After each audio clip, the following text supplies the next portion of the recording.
자, 오늘은 22과 결혼과 이성교제에 대해서 여러분과 나누기를 원합니다. 혼인은 모든 면에서 귀한 것이다. 또 거룩히 한다라고 성경은 말합니다. 이게 히브리서 13장 4절에 나와 있습니다. 우리 한번 보시겠습니다.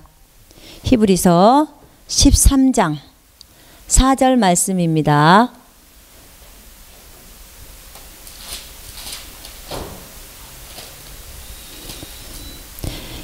히브리서 13장 4절 말씀. 모든 사람은 결혼을 귀히 여기고 침소를 더럽히지 않게 하라. 음행하는 자들과 간음하는 자들을 하나님이 심판하시리라. 네, 혼인은 모든 면에서 귀한 것이며 또 거룩해야 한다고 성경은 말하고 있습니다. 결혼은 하나님이 제정하신 것입니다. 그렇습니다. 결혼은 참으로 우리 인생에 있어서 너무나 중요한 것입니다. 남자가 혼자 지내는 것이 좋지 않으니 내가 그를 위하여 돕는 자를 지으리라. 창세기 2장 18절에 이렇게 말했습니다. 네, 분명히 부부는 서로를 돕도록 준비된 사람들이죠. 남자와 여자가 부부이지 남자와 남자가 부부가 될 수 없습니다.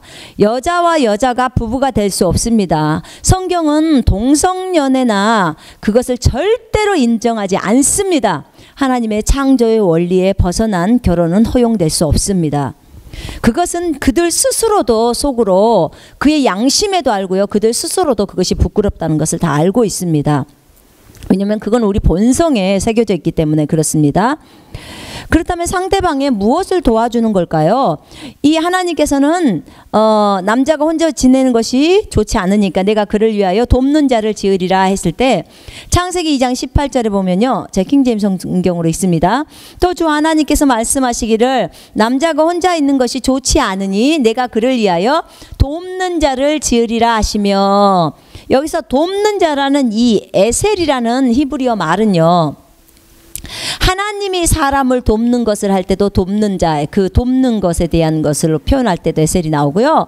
또 동등한 자, 남녀가 동등하게 어떤 상하 주종 관계가 아니라 동등하게 동등한 자가 도울 때 돕는 것을 얘기할 때도 에셀이라고 표현합니다. 예.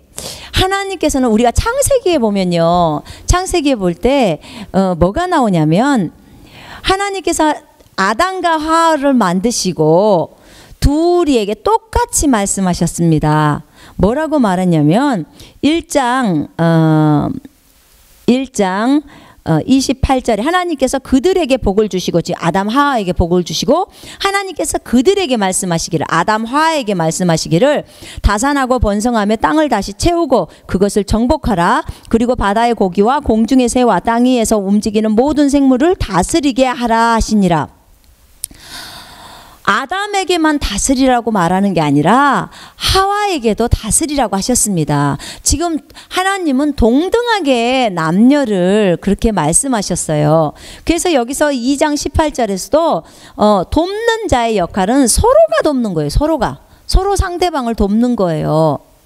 자, 그래서 그런데 이게 이 돕는 자의 기능이 아담이 타락했잖아요. 하와가 타락했잖아요. 그 이후로 이게 이제 관계가 바뀌어버리죠. 그죠?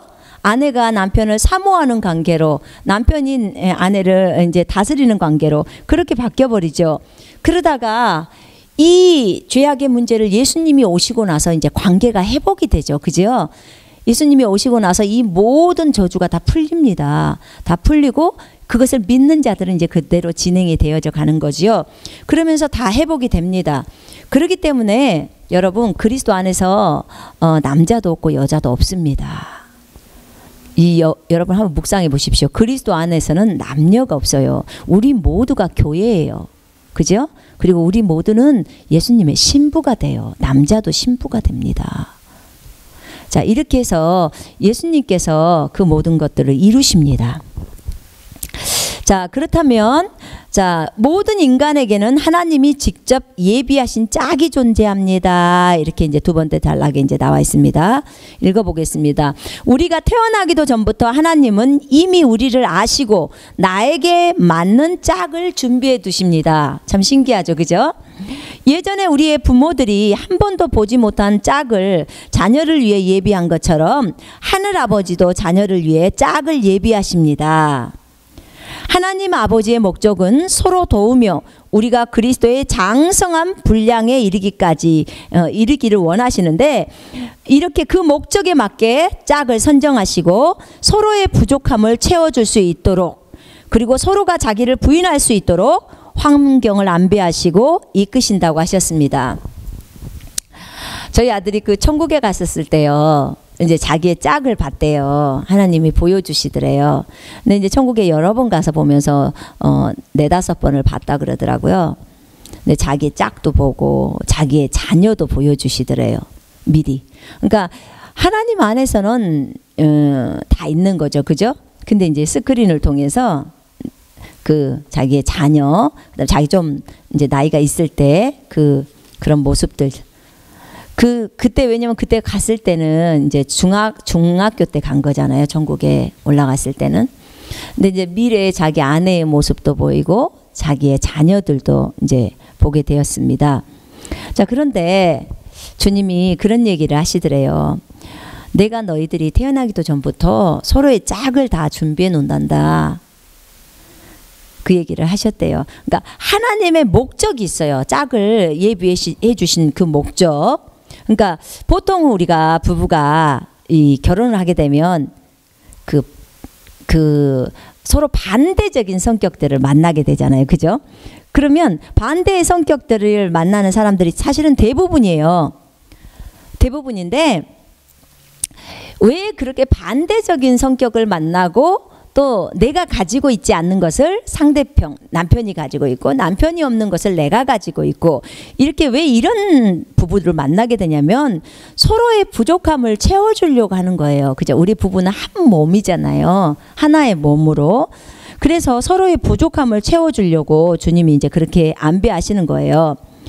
자, 그러면 그렇게 이제 우리가 어떤 부부를 볼 때 굉장히 아름답거든요. 그러니까 제가 결혼이 지금 한 25년 됐나요? 92년도에 제가 결혼했거든요. 근데 제가 이제 이렇게 새로운 부부, 신혼 부부라든지 결혼 몇 년 된 부부를 보면 참 잘 어울린다. 이게 제가 이제 보는 견해죠. 너무 잘 어울린다. 저 남편에게 없는 것이 이 아내에게 있고 이 아내에게 없는 것이 이 남편에게 있어서 서로가 보완해 주면서 정말 하나로 아름답게 비춰지는 모습이 너무 아름다워요. 그런데 그 부부는 서로 싸워요. 그 남편에 대한 불만이 있고 또 그 아내에 대한 불만이 있는 거예요. 안 맞다고. 네, 맞아요. 안 맞아야 돼요. 처음부터 잘 맞을 수는 없어요. 서로가, 왜냐면 보세요. 서로가 다른 문화와 환경 속에서 삶을 살다가 또 영적인 수준도 완전히 달라요. 그런 상태에서 서로 이제 삶을 살았어요. 서로 살다가 이렇게 부부로 이제 만나서 결혼을 한단 말이에요. 그러면 얼마나 다르겠냐 그 말이에요.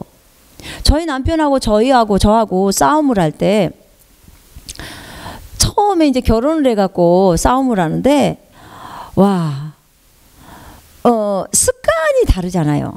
음식을 먹고 나면 우리는 이제 기본적으로 이제 싱크대에다 이렇게 설거지 할 것들을 갖다 놓고 그릇을 갖다 놓는데 내 남편은 그냥 상에다 그냥 너저분하게 놔두는 거예요. 그러면 이제 그게 이제 여보 식사를 했으면 요렇게 이제 그때는 여보라고도 않고 자기야라고 하잖아요. 자기야 이것 좀 해줘 이렇게 하면서 이제 요구를 하잖아요. 근데 그게 이제 습관화가 안 되다 보니까 그게 힘든 거예요. 그러다 보니까 이제 다투는 거죠. 우리가 그러잖아요. 흔히 부부들이 치약 갖고도 싸우잖아요. 이 닦을 때 치약을 위에서 짜느냐 아래에서 짜느냐. 그냥 아무 데서 짜게 해주면 좋을 텐데 그게 이제 어릴 때부터 검소하게 산 사람은 치약을 밑에서부터 쭉 짜가지고 이렇게 쓰는데 그냥 그런 거 신경 없이 살았던 사람은 그냥 위에서부터 편할 대로 뚝 짜서 쓰잖아요. 그러니까 아주 작은 사소한 것 가지고도 이제 우리가 싸움을 하게 됩니다. 근데 그게 그동안 그 사람이 살아왔던 그런 문화예요, 문화. 그리고 이제 저도 살아왔던 문화인데, 이제 제가 이해할 수 없었던 것은 그런 거였어요. 제가 아직 성령 세례를 받기 전에 저희 이제 친정 식구들은 시골이잖아요. 저 섬에서 살았고 막 이래놔서 그 가족들끼리 그 막 밤늦게 이렇게 집에 왔다 갔다 하거나 밤늦게 음식을 먹거나 이런 것에 뭐 익숙해져 있어요. 그러니까는 아버지가 부르면 밤늦게도 일어나야 되고 오빠가 부르면 밤늦게도 일어나야 되고 뭐 이런 경우죠. 근데 이제 저희가 결혼을 했는데 저희가 이제 목포에서 삶을 사는데 저희 그 당시에 저희 남편이 되게 그 몸이 날씬했어요. 날씬해 있었기 때문에 저희 오빠 입장에서는 이제 자기 매제가 너무 몸이 그 날씬하니까 좀 살을 찌우게 하고 싶어서 이제 개고기를 어디 시골에서 이제 개를 잡아 갖고 와가지고 이제 개고기를 먹인다고 그 밤에 이제 삶고 저희를 자기네 집으로 오라고 부르는 거예요. 이제 그 시간이 아마 10시가 넘었을 거예요. 한 11시나 다 됐나? 그런데 이제 물론 택시를 타면 한 10분이면 갈 수 있는 거리였지만 저희 남편이 그 다음날 출근도 해야 되고 하는데 내가 이제 오빠한테 안 갈래 그랬어요. 근데 이제 오라는 거예요. 너네 신랑 때문에 내가 일부러 이렇게 개를 잡아오고 이렇게 다 삶아놨는데 먹여야 되지 않겠냐 이제 그러더라고요. 근데 이제 오빠는 좀 술도 마시고 이제 그런 거였거든요. 근데 이제 그 아주 좋은 마음에서 너무나 그 자기 매제를 사랑하는 마음에서 이제 그렇게 행동을 했는데, 근데 이제 제가 그 말을 저희 남편한테 했을 때는 안 갈래 그러더라고 처음에는. 그래서 왜? 그랬더니 내일 출근도 해야 하고 그런다는 거예요. 그래서 그래도 오빠가 당신 위해서 이렇게 고기도 와서 삶고 와서 이렇게 했는데 가서 좀 먹지 그랬더니 그러는 거예요. 나 개고기 싫어해. 그 당시엔 저희 남편이 개고기를 못 먹었어요. 사실은 못 먹었는데 이제 그게 저한테는 용납이 안 되는 거예요. 그러면 벌써 이 남편이 개고기를 못 먹구나. 그러니까 또 그리고 밤도 늦었고 내일도 출근이니까 그렇게 해야겠다라고 내가 해서 오빠한테 오빠 안 되겠어 라고 얘기하면 참 좋잖아요. 근데 그 당시에 제가 얼마나 어렸냐, 영적으로 너무 어린 거죠. 그러니까 너무 성숙이 안 된 상태, 어린 상태에서 제 문화로는 이해가 안 된 거예요. 지금 어른이 오라고 하는 거고, 그 다음에 당신을 위해서 그 시골에서 개를 잡아갖고 와가지고 그 집에서 삶아가지고 이 사람을 먹이려고, 이 사람 건강을 위해서 먹이려고 하는데 지금 직장을 간다는 이유로 안 간다는 거예요. 그게 이제 저한테는 용납이 안 된 거예요. 용납이. 아니 그럴 수가 있냐고. 우리 오빠가 그렇게 당신을 사랑해서 이렇게 했는데 이럴 수가 있냐고. 이렇게 이제 제가 나오는 거예요. 그러니까 제가 지금 생각해 보면 진짜 내가 이렇게도 속이 좁고 그 다음에 너무나 이해심이 없었구나. 지금 같으면 전혀 그것이 문제가 안 돼요. 근데 그 당시에는 그래서 이제 저희 남편하고 엄청 크게 싸웠어요. 엄청 크게 이제 싸움을 벌인 거죠. 그러면서 이제 제가 너무너무 속이 상했어요. 너무 속이 상하고 결국은 이제 토라져 가지고 서로 그러게 잠을 잤었는데, 근데 이제 그 당시에는 그게 저한테는 너무 큰 거였고, 무슨 저런 남자가 다 있나, 아니 왜 하나님은 나한테 저런 남자랑 결혼을 하라고 했어, 막 이제 이런 생각을, 저렇게 속이 좁아 터진 남자, 막 이렇게 생각을 제가 한 거예요. 그런데 그러니까는 왜냐면 우리 남편의 입장에서는, 우리 남편 집은 어떤 집이냐면요, 그러니까는 이제 편리를 많이 주장하는 집이죠. 그러니까 그렇게 막 강요를 하지 않고, 먹는 음식에 대해서도 강요하지도 않고 굉장히 자유롭게, 굉장히 부모님들이 좋으시기 때문에 굉장히 자유롭게 이렇게 자기가 원하는 대로, 또 못 먹는 음식도 있고 싫어하는 음식도 있잖아요. 근데 이제 우리 집은 그렇게 삶을, 우리는 식구가 너무 많은 집에서 태어났기 때문에 그런 배려가 없는 집, 그냥 무조건 하면 해야 되는 집, 이런 삶에서 살다 보니까 너무 이제 문화적인 충격이 일어나는 거예요. 그래서 그런 모습을 볼 때, 이 이렇게 신혼부부들은 참 많이 싸우겠구나. 우리도 이렇게 많이 싸웠는데 진짜 많이 싸웠어요. 그러니까 제가 결혼을 하고 나서 제 입에서 맨날 달고 살았던 게 무슨 말이었냐면, 남편이 이제 청소를 좀 안 해주잖아요. 집에 돌아와서 청소를 안 해주면 여보 이혼해. 맨날 이혼해가 제 입에 붙어 있었어요. 이혼한다는. 왜냐면 이혼해 그러면 청소해 주잖아요. 그러니까 그것을 빌미로 뭐 이렇게 내가 너무 힘든데 설거지를 안 해줬다 그러면 이혼해. 맨날 이혼한다는 말을 그렇게 많이 했었어요. 그러니까 정말 많이 이용을 한 거죠. 그죠? 그러니까 제가 이렇게 약은 거예요. 그런데 이제 나중에 진짜로 한 번은 그 남편이 이제 신학교를 가려고 이제 했었을 때, 근데 그때 제가 이제 서울로 올라가기를 싫어했었는데, 그랬는데 그때 한번 남편이 저한테 그러더라고요. 나를 따라가지 않을 거면 내가 이혼을 결사하겠다고 딱 그러는 거예요. 아, 근데 얼마나 무서운지. 맨날 내가 장난스럽게 이혼한다고 했는데 남편은 진짜 그런 말 한마디도 안 했거든요. 근데 남편이 그런 말을 딱 하니까요, 정말 무서운 거예요. 너무나. 그래서 아이고 큰일 났네. 빨리 따라가야지. 그러니까 그 뒤부터 이제 제가 절대 이혼한다는 말을 안 했거든요. 근데 이렇게 정말 제가 속이 너무 없었어요. 너무 철부지였죠.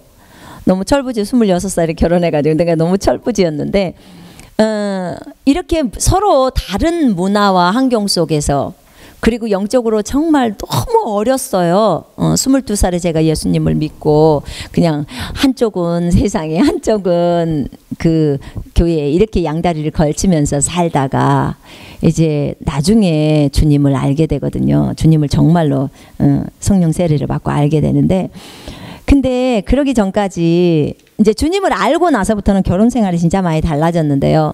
그러기 전까지는 정말 제가 철없는 그런 상태였죠.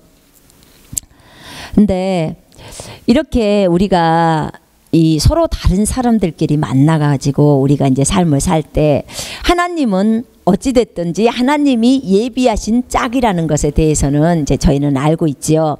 저희는 알고 있는데, 그 당시에는 그것에 대한 확신도 없고, 그 다음에 둘이 다투기만 하면 내가 왜 저 사람하고 결혼했을까? 라는 그 생각을 너무 많이 갖게 됩니다. 근데 하나님께서는 정말 상대방에게 맞게 그 사람을 안배해 주시는 거예요. 여러분이 조금만 결혼 생활이 지나고 나서 주님을 알게 되잖아요. 그러면 정말 감사가 나오게 됩니다. 하나님은 우리를 자기 부인으로 이끄십니다. 날마다 자기를 부인하는 삶, 날마다 자기를 버리는 삶으로 우리를 이끄시는데요. 자기를 버린다는 것은 자기의 육신적인 생각이나 감정이나 자존심이나 이런 것들을 다 버리는 거죠. 근데 하나님은 나를 그 자기 부인으로 이끄시고 자기를 버릴 수 있는 그 환경으로 이끄시는데, 그때 나를 버릴 수 있도록 나를 훈련하는 도구가 누구냐면 남편이에요. 남편. 그리고 남편을 정말 남편의 그 자존심이나 남편의 육신적인 생각이나 감정이나 이런 것들을 버릴 수 있는 도구로 하나님은 누구를 쓰냐면 나를 써요. 아내를 쓰는 거예요. 아내를. 그래서 나를 깨뜨리고 내 자신을 내려놓는 도구가 상대방이라는 것을 여러분은 기억하셔야 합니다. 왜냐하면 나를 내린다 그 말은 육신적인 것이기 때문에 죄악이에요. 나를 깨뜨린다, 이 깨뜨리는 것은요 죄이기 때문에 깨는 거예요. 죄이기 때문에 그것이. 그래서 그것은 반드시 버려야 하는 것이고요. 근데 우리는 나 자신을 너무, 자기 자신을 너무나 사랑하잖아요. 너무 사랑하기 때문에 버리려고 안 해요. 내가 어렸을 때부터 배워왔던 거, 그 다음에 행동하고 있었던 거, 습관적인 것들이 맞다고 생각하는데요. 와, 결혼해서 사니까 틀린 게 너무 많은 거예요. 정말 우린 너무 다르다. 다른 게 너무 많은 거죠. 근데 이제 그 다른 것들을 받아들일 수가 없는 거예요. 그러니까 내 기준에 맞춰서 저 사람이 나를 따라와야 돼. 또 남편은, 저 아내는 나를 따라와야 돼. 이 기준을 갖고 서로가 삶을 살아갈 때는 부딪힐 수밖에 없는 거예요. 그죠?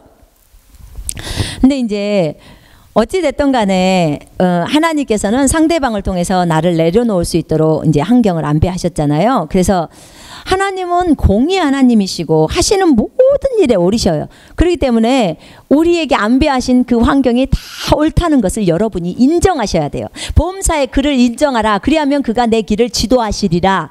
잠언 3장에 이렇게 나와 있잖아요. 그죠? 그분이 나에게 저 귀한 남편을 주셨구나. 그분이 나에게 저 귀한 아내를 주셨구나.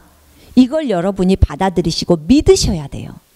그래야 그 아내를 통해서 또 그 남편을 통해서 내가 깨지면서 내가 아주 아름다운 그릇이 되는 거예요. 예, 맞습니다. 하나님은 하시는 모든 일이 옳으시기 때문에 우리의 결혼 문제에 있어서도 실수하지 않으세요. 정말 실수하지 않으세요. 근데 우리는 실수했다고 생각하는 거, 이게 누가 주는 생각이냐면 원수인 마귀가 주는 생각이에요. 마귀가 주는 생각이에요. 그래서 여러분, 여러분의 사랑하는 아내, 여러분의 사랑하는 남편 다 하나님이 주신 짝이고 너무나 귀하게 생각하십시오. 우리는 서로 안 맞아 라고 생각하는데 안 맞는 게요, 그 안 맞는 그것을 맞추게 하시려고 하나님이 붙이신 거예요.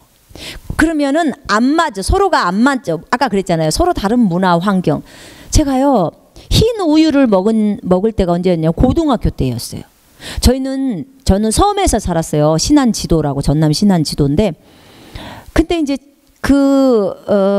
섬이니까 이게 배 타고 나오잖아요. 물론 이제 초등학교 6학년 때인가 언젠가 육지로 이렇게 연육교를 나왔지만, 기본적으로 목포에 고등학교를 나와가지고 흰 우유를 먹어봤어요.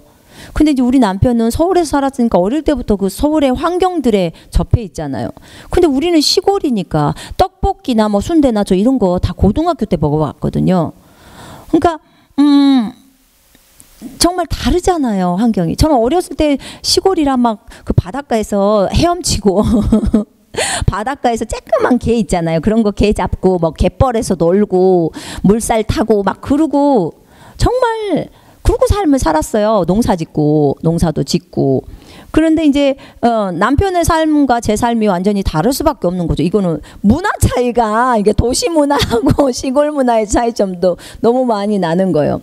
참 신기하다. 우리 같은 사람을 어떻게 하나님이 이렇게 아내와 남편으로 이것을 맞춰주셨을까라는 생각을 하게 됐어요. 근데 하나님께서는 그 짝을 주신다고 하셨잖아요.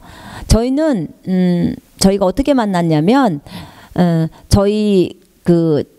제가 20살이 되고 나서 이제 목포 여상을 나오고 나서 목포에서는 도저히 이제 살고 싶질 않았어요. 그 좁은 바닥에서는 목포시인데 제가 서울로 상경을 하고 싶다. 그래가지고 서울로 오게 됐어요. 서울로 와가지고 이제 제가 서울에서 직장 생활을 하는데 이제 대학을 가고 싶은 거예요. 대학 가려고 하는 목적은 가수가 되려고, 그 유행가 가수가 되려고요.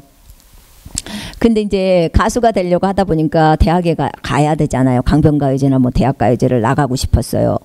그래서 이제 그래도 노래를 하려면 어디를 가는 게 가장 좋을까? 그때 이제 그때 그 인천 전문대에 사마고장이라고 제2외계를 불렀던 이선희가 있어요. 근데 이제 거기에가 그 이선희 씨가 거기를 다녔더라고. 근데 이제 그 서클이 사마고장이 있어요. 그래서 이제 거기를 내가 들어가야 되겠다. 그래야 가수가 되겠구나. 그래서 제가 공부를 해서 이제 그 직장을 다니면서 공부를 해서 그 인천전문대를 들어간 거예요. 그래서 이제 그 인천전문대 유아교육과를 가가지고 사마고장이라는 그 서클을 들어가려고. 목적은 제가 그 대학이 목적이 아니라 사마고장 그 서클이 목적인 거죠. 그래서 이제 거기를 이제 오디션을 봐갖고 이제 합격해서 들어갔어요.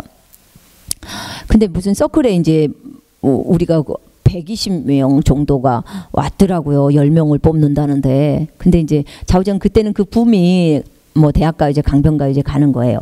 근데 이제 어쨌든 거기를 갔더니 이제 제 남편이 거기에 저보다도 더 한 기수가, 제가 6기고 우리 남편이 5기인데, 그리고 이선희 선배가 2기더라고요. 근데 이제 있더라고요. 그 5기 통기타 부장이었어요, 저희 남편이. 그래서 이제 이렇게 인연이 된 거예요. 만나게 된 거죠. 만나게 돼가지고 이제 교제를 하게 된 거예요.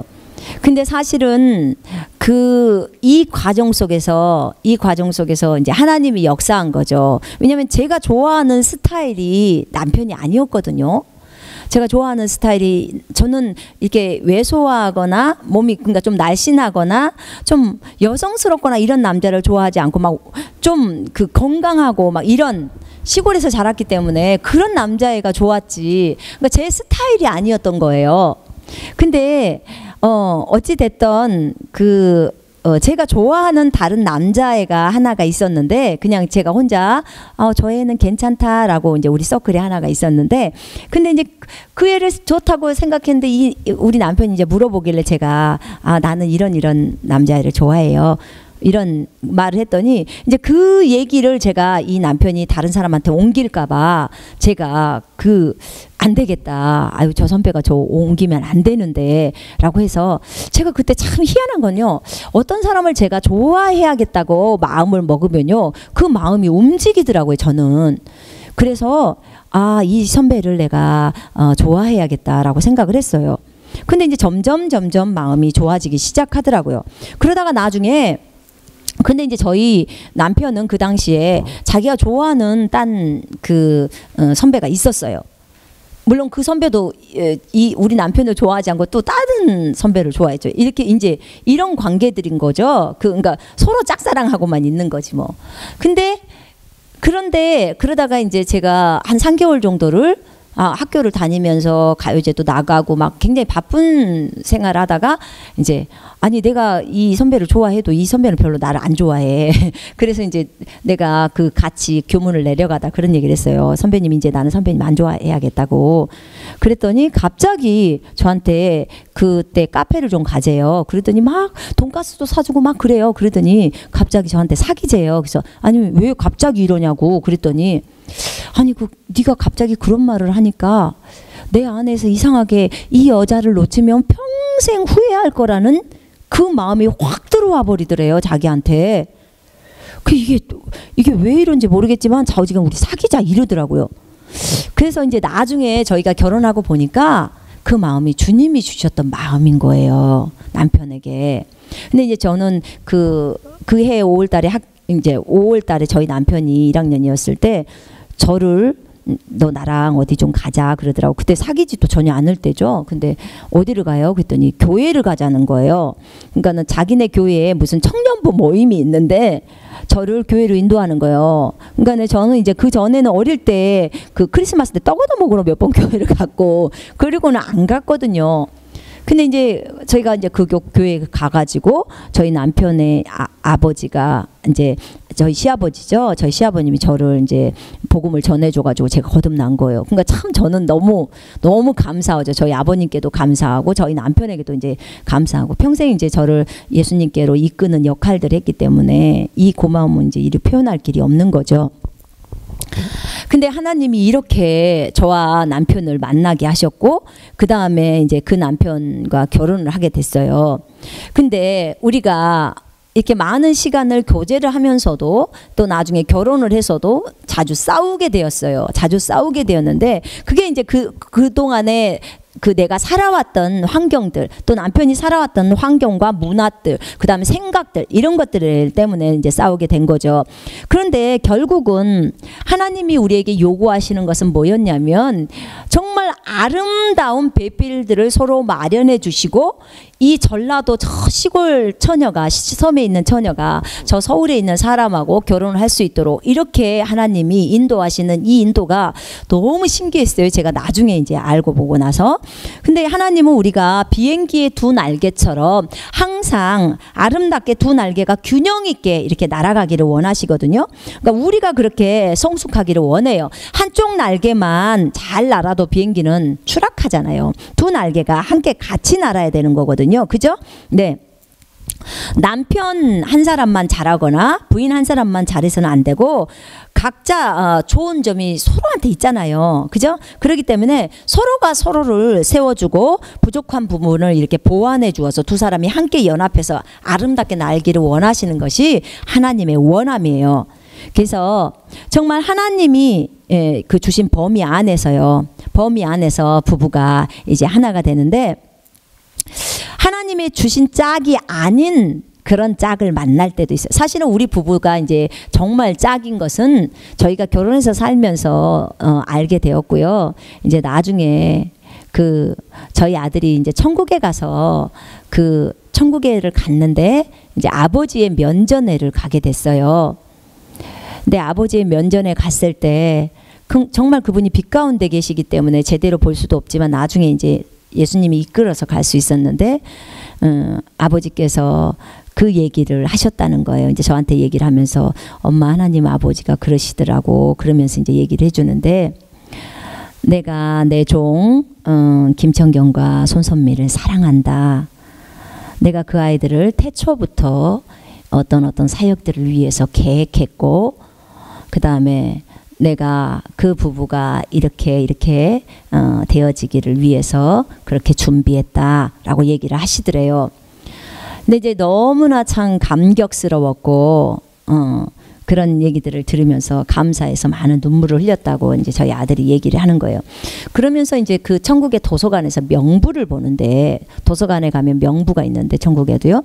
그 명부를 보는데 명부에서 뭐가 나오냐면 이렇게 김천겸 손선미가 같은 한 명부에 있더래요. 그래서 이제 그 명부를 꺼내서 보는데 왼편에는 저희가 그러니까 하나님의 최고의 부르심, 하나님이 우리 부부를 향한 최고의 부르심 있잖아요. 그 다음에 오른쪽에는 덜 최고의 부르심. 그러니까는 이게 최고의 부르심이 만약 100%다. 그러면 이제 덜 최고의 부르심은 내가 주님 앞에 순종하지 않고 덜 순종하고 갔을 때 어떤 결과가 일어난지 두 곳으로 이렇게 두 개가 나와 있더래요. 그러니까 우리가 어떤 사람들은 그래요. 하나님이 선택했기 때문에 하나님이 택하신 사람들, 택하심 때문에 우리가 복음을 전하지 않아도 된다라고 하는데 그건 틀린 말이에요. 우리가 복음을 부지런히 전해야 돼요. 왜냐하면 우리가 하나님은 미리 아셔요. 전지하신 분이기 때문에 모든 것을 아셔요.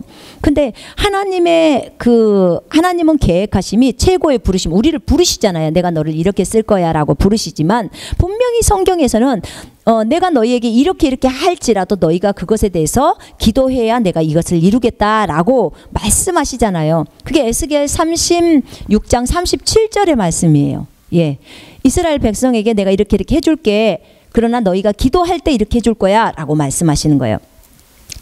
그러니까 왼편에 있는 그 명부에는 뭐가 있었냐면요, 우리가 중국으로 가더래요. 그러니까 중국으로 선교를 가는 거예요. 중국으로 선교를 가서 중국에 가서 이런 사역들을 하면서 상황들이 쫙 펼쳐져 있는 거예요. 그러니까 정확하게 우리가 중국으로 갔죠. 주님의 음성을 듣고 갔습니다. 그리고 우리는 주님의 음성을 따라 지금 진행하고 있는 것입니다. 이게 최고의 부르심을 향해서 가는 거예요. 근데 덜 최고의 부르심은 오른쪽인데 우리가 중국을 가지 않는 그 경로가 적어져 있는 거예요. 그러니까 주님이 중국으로 가라고 했는데도 불구하고 우리가 중국을 안 가는 거죠. 그것을 선택을 안 하는 거예요. 본인이 선택하는 거죠. 근데 선택을 안 했어요. 선택을 안 하니까 엄마 아빠가 이제 교회는 개척했기 때문에 교회가 커지는데 한 500명 정도의 사람들까지 이렇게 양육을 하면서 있는데 엄마가 아파가지고 40대에 일찍 죽더래요. 그 명부에는. 그리고 이제 자기나 누나도 계속 한국에 남아 있는 거죠. 중국으로 안 갔으니까. 이제 자기는 저희 아들 진이가 볼 때 자기는 한 30살 정도에 이렇게 진짜 하나님을 만나더래요. 그러니까 30살까지는 완전히 타락의 길을 가버리더래. 완전히 타락. 정말 아주 악하고 악할 정도로 사람들을 어렵게 만드는 그런 타락들을 하더래요. 자기가 그 명부에 나와 있는 상태는. 그리고 이제 30살 정도에서 주님을 만나더래요. 그러니까 누나에 대한 어떤 것도 이제 적어져 있고요. 그래서 그것을 보면서 그래, 정말 우리 부부를 하나님께서 태초부터 계획해 놓으셨고 우리 부부가 하나로 만나서 주님이 태초부터 우리 부부를 향해서 예비하신 그 부르심, 그것을 이루기 위해서 하나님이 세상에 저 전라도 시골에 있는 저 섬 아가씨를 이 서울에 있는 사람하고 이렇게 만날 수 있도록 이렇게 다 인도하셨구나라는 것을 생각해 볼 때 참으로 하나님 앞에 너무나 감사가 되는 거예요. 여러분 한번 생각해 보세요. 여러분 부부를 한번 보세요. 여러분 그 만난 경로, 여러분 같은 시골에서 같은 동네에서 살았다면 좀 덜 할지도 몰라요. 근데 완전히 저 강원도 사람하고 저 전라도 사람하고 만난 그런 경로들을 보면요. 정말 신기해요. 하나님이 붙여놓으신 짝이에요. 여러분 헛반대 쳐다보지 말고 그 부부들을 열심히 보면서 서로 저 부부는 저 아내는 내가 갖고 있지 않는 걸 갖고 있어. 그러니까 나에게 너무 어울리는 거예요. 그 다음에 저 남편은 내가 갖고 있지 않는 걸 갖고 있기 때문에 정말 나에게 필요한 것들을 채워주니까 하나가 될 수 있는 거예요. 정말 너무 감사하죠. 자, 그런데 하나님이 주신 짝이 아닌 그런 상대를 선택할 수가 있어요. 신자든지 불신자든지. 그러니까 본래 그리스도인은 하나님의 음성을 들을 수 있다고 요한복음 10장 3절로 5절에 나와 있어요. 양은 내 음성을 듣는다고 했죠. 그러기에 자기 짝이 누구인지 주님께 물으면 알 수 있습니다. 그러나 그 위의 경우에는 자기 의지로 자기가 원하는 자를 찾아서 결혼해 버리는 경우가 있어요. 그러니까 하나님이 예비하신 짝이 아닌데 자기가 좋아서 결혼을 하는 거예요. 근데 그 자기가 좋다는 그 기준이 뭐냐면 주님 뜻대로가 아니고 자기 생각대로죠. 주님한테 묻지도 않아요. 자기는 묻지도 않아요. 왜냐하면 자기가 그 여자를 좋아하니까, 자기가 그 남자를 좋아하니까. 그 얘기는 뭐예요? 자기가 주인이라는 거죠. 예수님이 자기 주인이 아니고 자기가 주인이기 때문에 예수님의 주인 되심을 인정하지 않고 자기 본인의 기준으로 사람들을 고르는 거죠. 무엇이 기준인데요? 예쁜 얼굴, 그 다음에 날씬한 몸매, 그 다음에 큰 키가 커야 된다고 생각하죠. 그 다음에 돈, 그 다음에 명예 또는 학력, 이런 것들을 보고 사람을 골라버리는 거예요. 아, 나는 멋있는 남자면 돼. 아니면 얼굴만 예쁘면 돼. 뭐 다른 건 안 봐. 아, 나는 몸매만 잘 빠지면 돼. 이게 완전 육신적이잖아요. 육신적이에요. 근데 그리스도인들 중에서도 이런 걸 보는 사람이 많이 있잖아요. 제가 저희 이제 딸하고 아들한테 그랬어요. 제가 일찍부터 너희들은 일찍부터 기도를 해라. 너희의 짝을 위해서 미리부터 준비 기도를 하고 하나님이 예비하신 짝을 위해서 정결하게 예비되거라. 그런 얘기를 했어요. 그래서 물어보더라고. 그럼 어떤 상대를 고르면 돼요?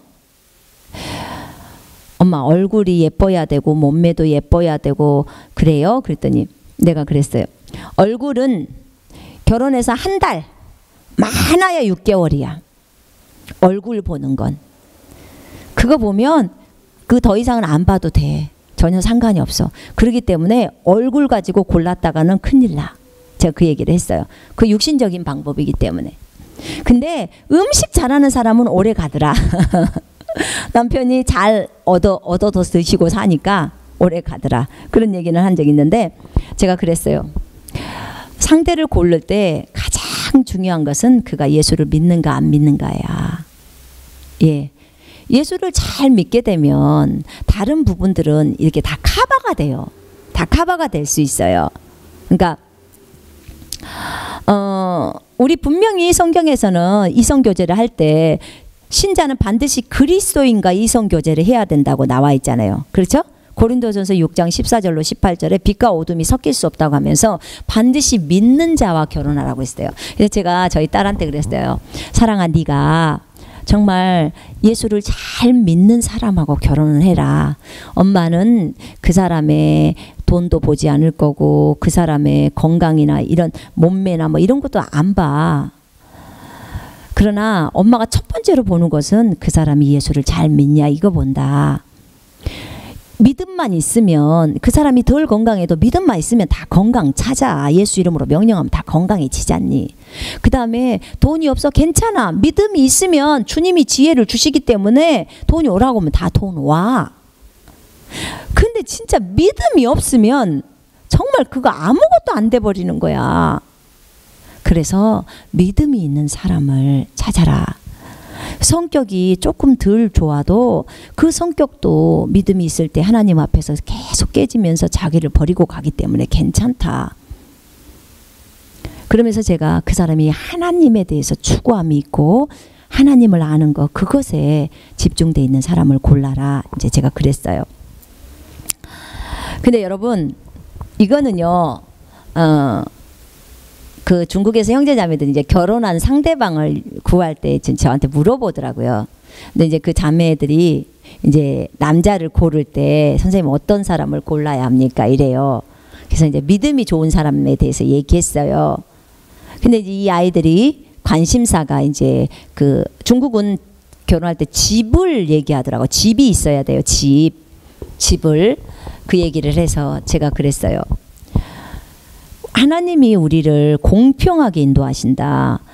네가 그 사람의 믿음 좋은 남자를 구하고 싶다면 네 믿음을 키워라. 그 사람은 믿음이 높은 수준의 믿음을 큰 믿음을 갖고 있는데 너는 믿음이 너무 정말 적다면 그 불공평하지 않느냐. 너 때문에 그 남자가 또 얼마나 힘들겠냐. 그러니까 네 믿음을 키워라. 제가 이랬어요. 그러니까 그 상대방의 큰 믿음을 요구하면 네 믿음도 커야 된다. 큰 믿음이 될 때까지 너도 성장해야 한다. 그러니까 그냥 너는 준비가 하나도 안 되면서 상대방만 요구하지 마라. 제가 이제 그걸 얘기한 거예요. 저희 딸한테도 제가 그랬어요.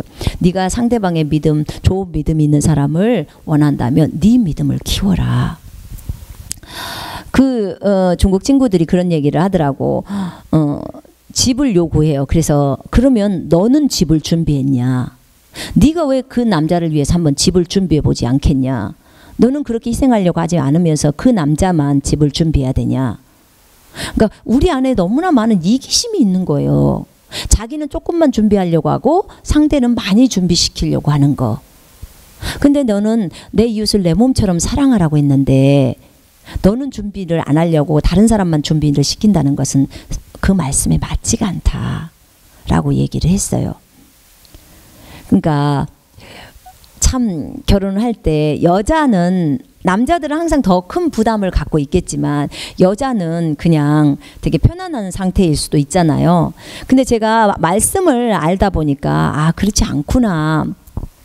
여자나 남자나 똑같이 주님 안에서 준비되어져야 하고 그리스도 안에서는 여자도 없고 남자도 없는데 뭘 그렇게 따져서 그렇게 하나라는 생각이 들더라고요.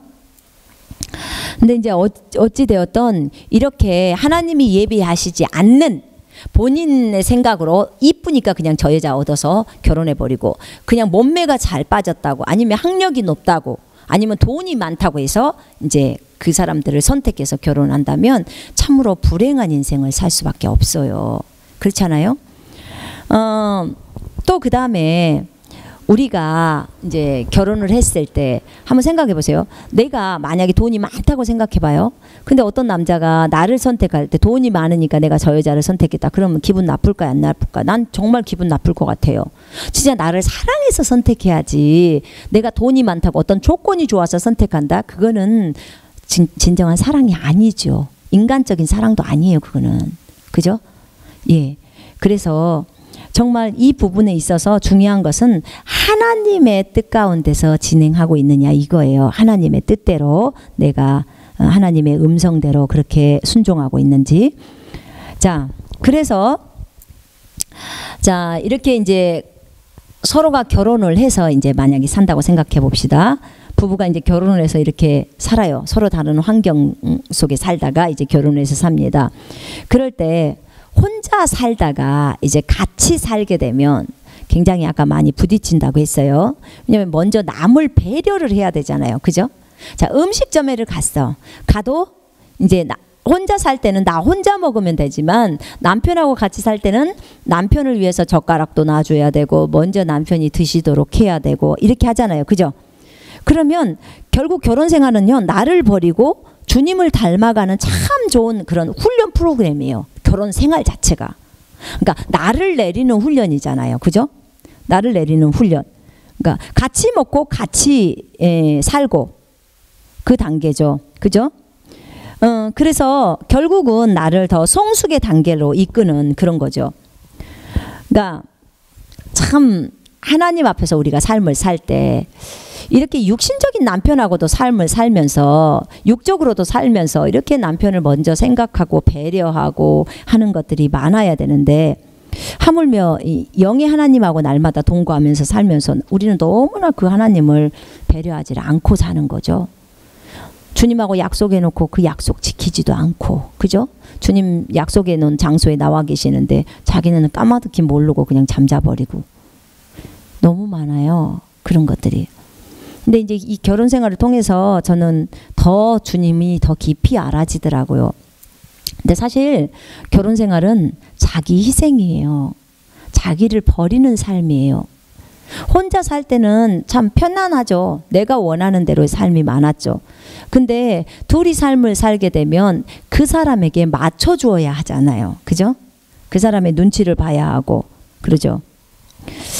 자, 그래서 결혼 생활은, 그러나 저는 결혼 생활을 굉장히 좋게 생각합니다.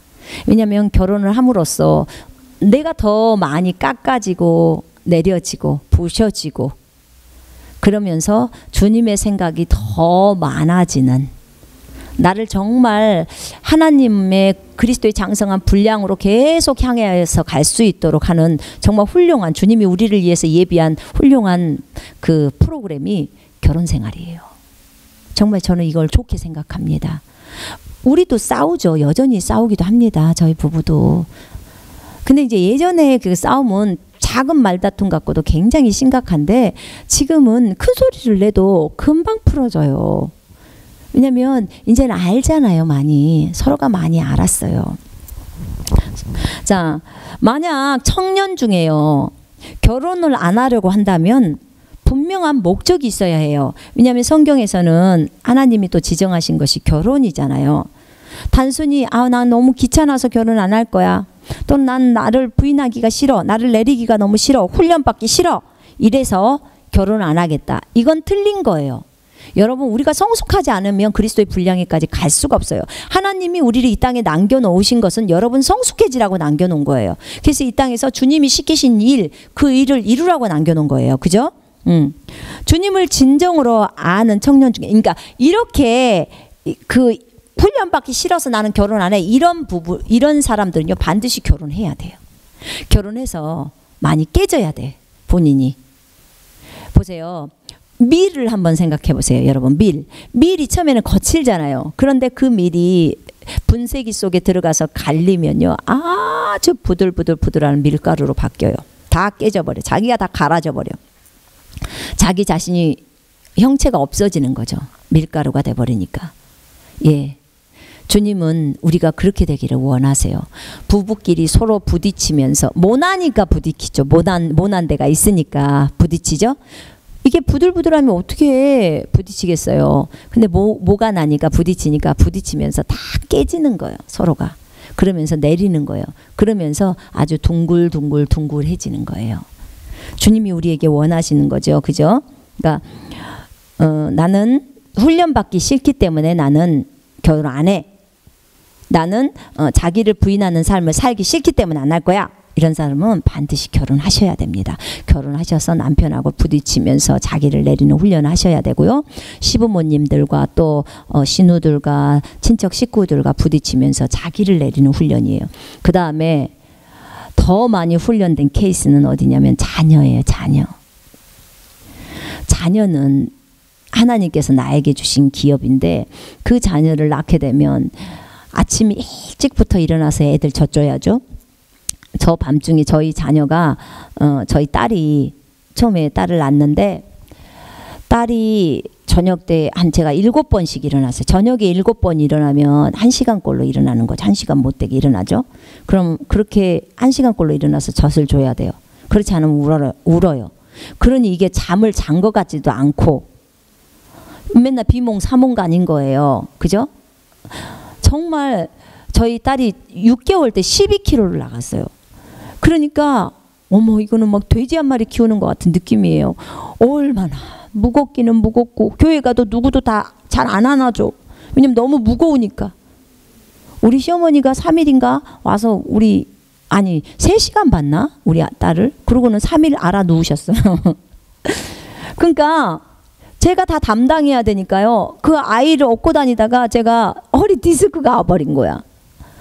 그러니까 이게 감당이 안 될 정도로 아이가, 그렇게 아이를 보는 게 저가 힘들더라고요. 정말 제 몸무게가 44kg까지 막 이렇게 빠져나가는데도 불구하고 아이는 돌봐야 되잖아요. 엄마니까 그 아이를 방치시킬 수가 없잖아요.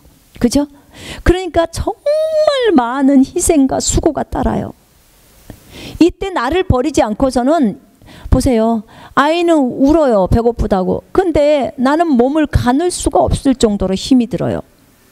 그런데 그때 나를 버리지 않고서는 내가 있다면 내가 일어나겠어요? 그냥 자버리지?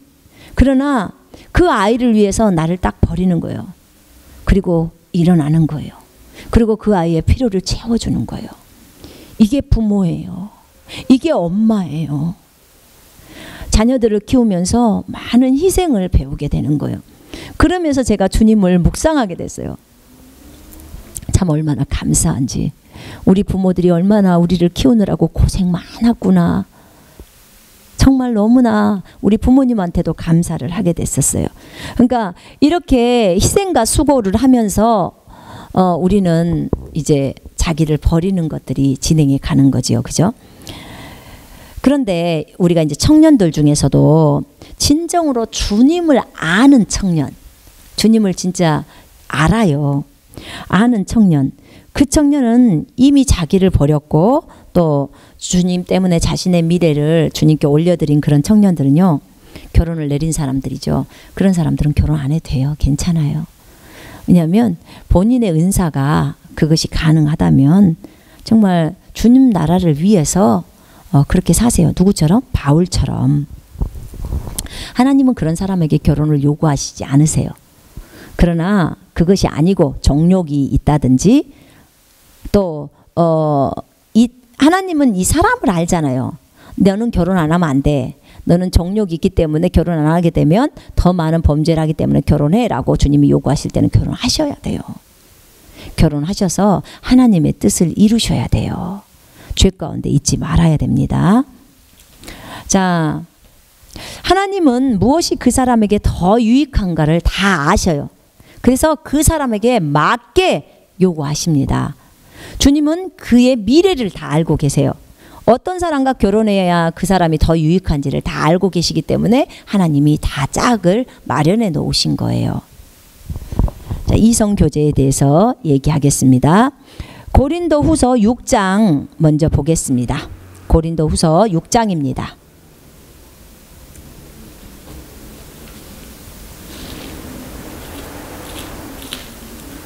고린도후서 6장 14절로 18절 제가 킹제임스로 읽겠습니다. 믿지 않는 자들과 멍에를 같이 매지 말라. 의가 불의와 어찌 관계를 맺으며 빛이 어두운가 어찌 사귀겠느냐. 그리스도가 벨리알과 어찌 조화를 이루며 또한 믿는 자가 믿지 않는 자와 어떤 부분을 같이 하겠느냐. 하나님의 성전과 우상들이 어찌 일치되겠느냐. 이는 너희가 살아계신 하나님의 성전임이라. 하나님께서도 말씀하시기를 내가 그들 가운데서 살 것이며 그들 가운데서 다닐 것이며 나는 그들의 하나님이 되고 그들은 나의 백성이 되리라. 그러므로 주가 말하노라. 너희는 그들에게서 나와 따로 있고 더러운 것을 만지지 말라. 그리하면 내가 너희를 영접할 것이며 또 나는 너희에게 아버지가 되고 너희는 내 아들들과 딸들이 되리라. 전능하신 주가 말하노라 하셨느니라. 아멘. 맞습니다. 우리는 빛입니다. 근데 이 빛이 어떻게 어두움하고 함께 지낼 수 있겠습니까? 그렇죠? 그리고 어떻게 여기에서는 또 그리스도와 벨리알 우상이 어찌 조화를 이루겠냐는 거예요. 나는 예수를 믿었으면 내 안에 누가 계셔요? 그리스도가 계시기 때문에 나를 그리스도라고 지금 표현하는 거예요. 근데 불신자, 예수 믿지 않는 사람은 우상이에요. 벨리알이 있는 거예요. 근데 이 우상하고 그리스도가 어떻게 한 이불 속에서 같이 자냐 그 말이에요. 그죠? 이게 완전히 다른 삶이죠. 어떻게 그리스도와 우상이 같이 지낼 수 있냐? 어떻게 빛과 어둠이 같이 공존할 수가 있냐? 너는 빛이고 그는 완전히 어두움인데 천국에서 그 주님이 아래를 내려보실 때요. 사람들을 볼 때요. 구원받지 않는 사람은 그냥 뼈다귀가 걸어다니는 모습과 같아요. 근데 이 구원받은 사람은요. 빛이 가득해요. 영안에는 막 거듭난 사람들 있잖아요. 이제 나중에 50일가 그 부분에서 나올 거예요. 영혼 몸에서. 거듭나지 않는 사람, 그러니까 불신자는요. 몸, 혼, 영이 다 까매요. 그냥 까만 색깔이에요. 근데 막 거듭났다. 그 사람은 영만 환한 불빛이 있어요.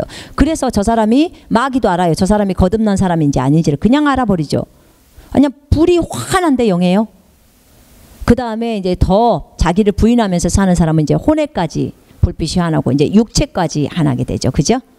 예, 이렇게 달라요. 그 육체까지 환한 사람 그리스도의 장성한 분량에 이른 자들이요. 그죠? 자, 이렇게 빛과 어두움이 같이 있을 수 없다는 건가요? 이성 교제를 할 때 반드시 믿는 자와 결혼하셔야 합니다. 믿는 자와. 그런데 내가 그것을 몰랐어요. 모르고 이미 교제하고 있는 거야. 누구랑? 불신자와. 이제 이 상황을 모르는 거예요. 그러니까 내가 예수 믿은 지 얼마 안 됐고 또 누군가가 가르쳐주지 않아갖고 또는 이미 교제한 상태 이후에 내가 예수를 믿었다든지 그러면 나는 이거 몰랐잖아요. 근데 이 사람하고 지금 사귀고 있어. 근데 이 사람이 불신자야. 그러면 어떻게 해야 될까요? 그러면 빨리 그 불신자에게 복음을 전해야 해요. 빨리 복음을 전해야 해요. 그래서 그 사람이 신자가 되게 해야 돼요. 예수를 믿게 해야 돼요. 그런 다음에 믿은 후에 결혼하셔야 돼요. 아직 이 사람이 믿지도 않았는데 결혼을 해서는 안 돼요. 여러분, 믿을 때까지 기다려 주세요. 믿고 나서 결혼하십시오. 그래서 이미 교제를 하고 있는 상태에서 그 상대방이 불신자라면 그러면 빨리 복음을 전해야 되고 그 다음에 그 사람이 신자가 되면 그런 후에 결혼하라는 거죠. 근데 또 어떤 사람들은 자기가 교제를 하고 있는 사람이 불신자라서 헤어지려고 하죠. 그래서 굉장히 마음 아파하고 하는데 여러분, 제가 권면하고 싶은 것은 그 사람에게 저는 빨리, 왜냐면 우리가 불신자에게 복음을 증거하잖아요. 그죠? 그렇기 때문에 어차피 그 사람도 불신자야. 그러니까 그 불신자를 빨리 예수 믿게 만드는 거예요. 예수님을 믿게 만들어요. 설령 그 사람하고 결혼 않더라도 그 사람 예수 믿어야 되잖아요. 그죠? 그래서 빨리 예수를 믿게 만드는 거예요. 그게 중요해요. 그래서 그 사람이 빨리 예수를 믿고 예수 믿은 후에 결혼을 하라는 거예요. 또 어떤 분들은, 어떤 부모님들은 예수 믿은 후에도 일정한 부분에 성장이 있은 후에 결혼을 하거라 이렇게 이제 얘기를 하더라고요. 자, 세 번째, 결혼 전에 성관계를 갖지 마라. 이것은 간음죄이다. 예, 맞습니다. 결혼 전에 여러분 성관계를 갖지 마십시오. 음란을 피하십시오. 우리의 몸은 성전입니다. 아주 거룩합니다. 고린도전서 6장 15절로 20절을 펼쳐보시겠습니다. 전서입니다. 고린도전서 6장 15절로 20절. 너희의 몸이 그리스도의 지체인 줄 알지 못하느냐. 이 몸이 그리스도의 지체예요. 내가 그리스도의 지체를 가지고 창녀의 지체로 만들겠느냐? 결코 그럴 수 없느니라. 또한 창녀와 합하는 자는 한 몸인 것을 너희가 알지 못하느냐? 그가 말씀하시기를 둘이 한 몸이 되리라고 하셨느니라. 그러나 주와 합하는 자는 한 영이니라. 음행을 피하라. 사람이 범하는 죄마다 몸 밖에 있지만 음행하는 자는 자기 몸의 죄를 짓는 것이니라.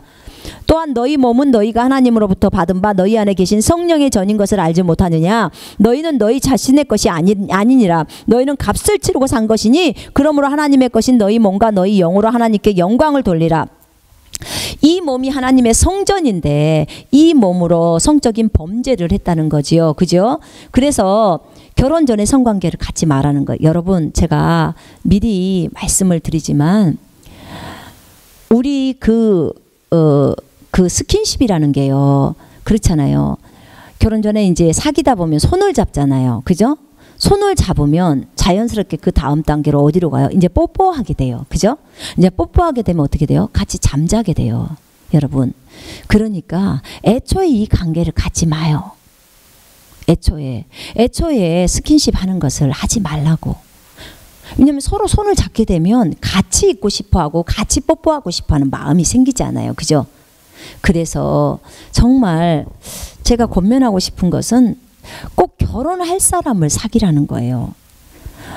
예전에 제가 아시는 분이 이런 얘기를 하더라고. 자기 딸한테 권면할 때 너는 많은 사람을 사귀어봐라. 많은 이 사람 저 사람을 사귀다가 나중에 꼭 맞는 사람하고 결혼해라 그러더라고. 그분도 그리스도인이에요. 근데 저는 그 얘기를 들을 때 너무 충격이었어요. 근데 저는 어떤 생각을 갖고 있냐면 제가 저희 딸한테 그랬어요. 사랑아, 너는 이 사람 저 사람을 사귀지 마. 너는 그냥 딱 한 사람 사귀어서 그 사람하고 결혼해. 제가 그랬어요. 그 사람하고 결혼하라고. 왜냐하면 다른 사람 사귀었다가 헤어지면 얼마나 마음에 큰 상처가 생깁니까? 그렇잖아요.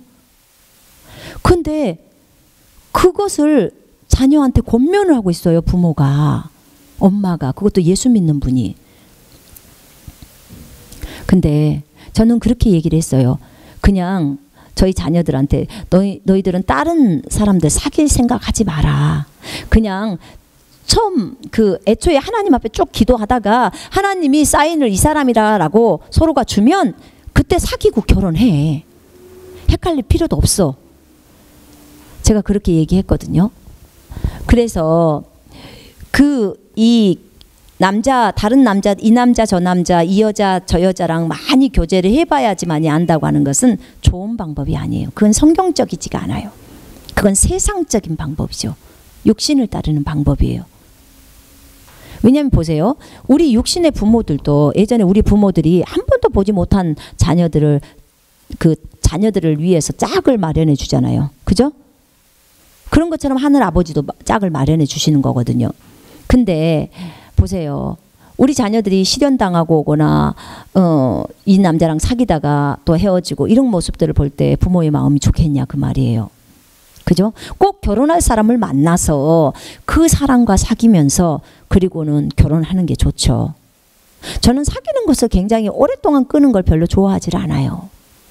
어차피 결혼할 거면 일찍 해버리지. 뭐하러 오래 사귀냐? 제가 그래요. 그러니까 만약에 결혼 전에 성관계를 가졌다면 여러분 정말 결혼을 이미 약속을 했어. 그리스도인과 교제 중에 결혼을 약속했고 이미 성관계를 해버린 상태라면요. 빨리 결혼하셔야 돼요. 빨리. 계속 결혼 안 한 상태에서 계속 성관계를 가지면요. 계속 범죄가 일어나요. 마귀에게 틈을 주게 돼. 에베소 4장 27절에 마귀에게 틈을 주지 말라고 그랬어요. 그죠? 고린도전서 7장 5절에는 뭐예요? 너희는 서로 권리를 빼앗지 말라. 다만 금식과 기도할 틈을 얻기 위하여 합의상 잠시 떨어져 있다가 다시 합하라. 이는 사탄이 너희의 자제하지 못함으로 인하여 너희를 시험하지 못하게 하려 함이라. 마귀가 우리를 유혹한단 말이에요. 그렇기 때문에 혹여라도 만약에 여러분 중에 이미 그리스도인으로서 서로 교제를 하고 있는데 결혼을 약속을 했어. 근데 성관계를 한 상태야. 그러면 빨리 결혼하시라는 거예요. 빨리 결혼하세요. 그 다음에 뭐 어떤 조건이 안 돼서 돈이 아직 부족해서 뭐가 없어서 그런다는 거예요. 여러분 결혼해서 살면서 돈 벌면 되잖아요. 꼭 무슨 집을 갖춰야 돼요? 원룸에서 시작하면 안 돼요? 저 원룸에서 지금 살고 있거든요. 저희 남편하고 저랑 이제 여기 예배당에서 살다가 저희 딸이 저희가 이 예배당에 사는데 방이 부족해서 딸이 원룸을 하나 얻어서 살고 있다가 일본을 가나서 저희가 이제 지금 원룸에 살고 있는데 원룸 너무 좋아요. 원룸 냉장고도 있고 뭐 세탁기도 있고 다 있잖아요. 그러니까 뭐 혼수 같은 거 준비할 필요도 없잖아요. 간단하게 교회에서 결혼하려고 그리고 둘이서 열심히 벌으세요. 직장생활 하시면서 돈을 모으세요. 그리고 집을 사시고 뭐 집도 사시고 혼수도 저기만 다른 뭐 장롱이나 뭐나 사고 싶으면 나중에 사시면 되잖아요. 뭐가 어려워요? 둘이 처음부터 그렇게 시작하면 되지. 꼭 처음부터 막 거대하게 시작해야 돼요? 다른 사람 보이기 위해서. 그리스도인이 뭘 그런 걸 따져요. 그죠? 하나님이 오케이 하면 끝나는 거지. 여러분 너무 따지지 마요. 그거 완전히 세상의 풍습을 따라가고 있는 거예요. 너희는 이 세대를 본받지 말라고 했는데 세대를 본받는 거예요. 우리 부모들이 그것을 더 조장해요. 나는 이번에 우리 사위가 들어오니까 나는 이번에 내 며느리가 들어오니까 이런 것을 받아야 하고 우리 며느리는 이런 걸 준비해 줘야 되고 우리 사위는 이런 것을 준비해 줘야 한다. 이 기준이 어디에 나와 있습니까? 성경에 나와 있습니까? 여러분 그렇지 않잖아요. 그죠? 여러분 성경 따라가세요. 성경 따라. 그래서 만약에 무슨 돈이 없어서 이미 그리스도인이고 서로 간에 약속이 된 상태에서 성관계를 했다. 근데 결혼하고 싶은데 돈이 없다. 그러면 원룸부터 시작하라니까요. 원룸 싸잖아요. 그냥 월세만 주는 원룸도 있어. 그러면 벌면서 늘려가면 되잖아요. 문제는 자기를 못 내리니까 나 도저히 자존심 상해서 그렇게는 못해요. 그래요. 네 자존심이 지금 예수님보다 더 높은 우상인 거예요. 그 자존심을 주님은 내리라고 하는 거예요. 그죠? 네가 범죄하지 않는 것이 하나님 앞에서 더 중요한 거예요.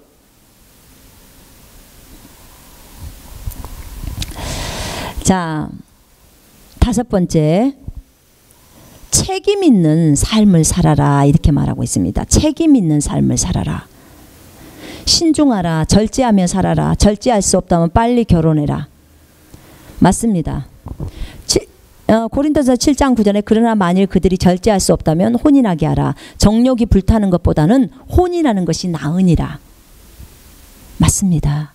여러분 가운데 둘이 사귀고 있는데 절제가 안 돼. 절제가 안 된다면 빨리 결혼하십시오. 미뤄야 될 이유가 없어요.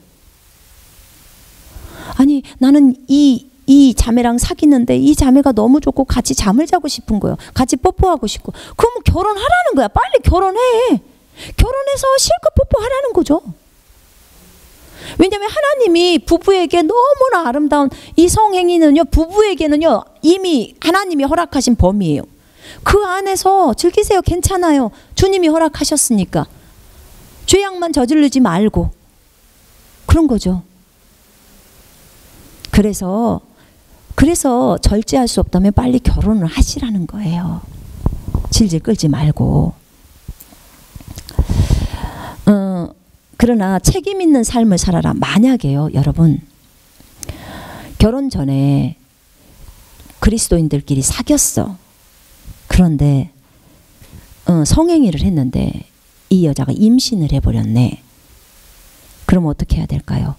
빨리 결혼을 해야 되겠죠. 책임지셔야 합니다. 아이들 낙태시켜서는 안 됩니다. 그건 살인죄예요. 여러분 천국에 가면 정말 아이들이 있는데 그 아이들이 이제 커 있는 상태로 있는데 그 아이들 낙태된 아이들 있죠. 뱃속에서. 낙태된 아이들은 다 천국으로 갑니다. 근데 엄마가 이름도 안 지어준 아이들이에요. 여러분 하늘나라 가면 그 아이들 만날 거예요. 여러분 살인의 죄악이에요. 그 아이가 뱃속에 있는 아이가 바깥에서 태어나면 지금 우리 있는 아이들하고 똑같이 이런 아이들 형태로 크잖아요. 그죠? 근데 내가 낙태를 시켜버렸어. 얼마나 정말 안 좋습니까? 그럼 큰 범죄예요. 살인의 죄악이라니까요. 그래서 정말 책임을 지셔야 돼요. 여러분이 왜냐하면 20살이 넘게 되면 우리나라에는 자유가 따르고 거기에 대한 책임이 주어지잖아요. 그죠? 여러분 책임 있는 삶을 살아야 돼요. 그래서 함부로 사람 사귀지 마시고요. 사귀면 젊은이들끼리는 그러잖아요. 너무나 쉽게 스킨십을 하잖아요. 그죠? 그러기 때문에 쉽게 사귀지 말라는 거예요. 정말 하나님이 예비하신 짝을 미리 기도하시라는 거. 지금부터 중고등학교 때부터 미래의 짝을 위해서 여러분 기도하시고 하나님이 사인을 주시면 저쪽 상대방도 주실 거예요. 하나님이 짝이라는 것을 주시면 여러분 사귀시고 결혼하세요. 그러면 되잖아요. 전혀 문제가 없잖아요. 그죠? 자, 6번째, 혼인을 금하는 것은 잘못이다. 디모데전서 4장 보십시다. 우리 천주교에서는 지금 신부들, 수녀들이 결혼을 않죠. 그죠? 예, 그 지금 잘못되어 있는 거예요. 스스로 너무나 예수님을 너무 사랑해서 나는 결혼하지 않을 거야. 주님 때문에 안 할 거야. 이거는 괜찮아요. 이거는 주님이 허용하시는 거야. 근데 그게 아니고 결혼을 금하는 거 있잖아요. 그러니까 뭐 부모들이 요구할 수도 있겠고요. 어떤 강압에 의해서 그런 것도 있겠죠. 근데 여러분 아세요?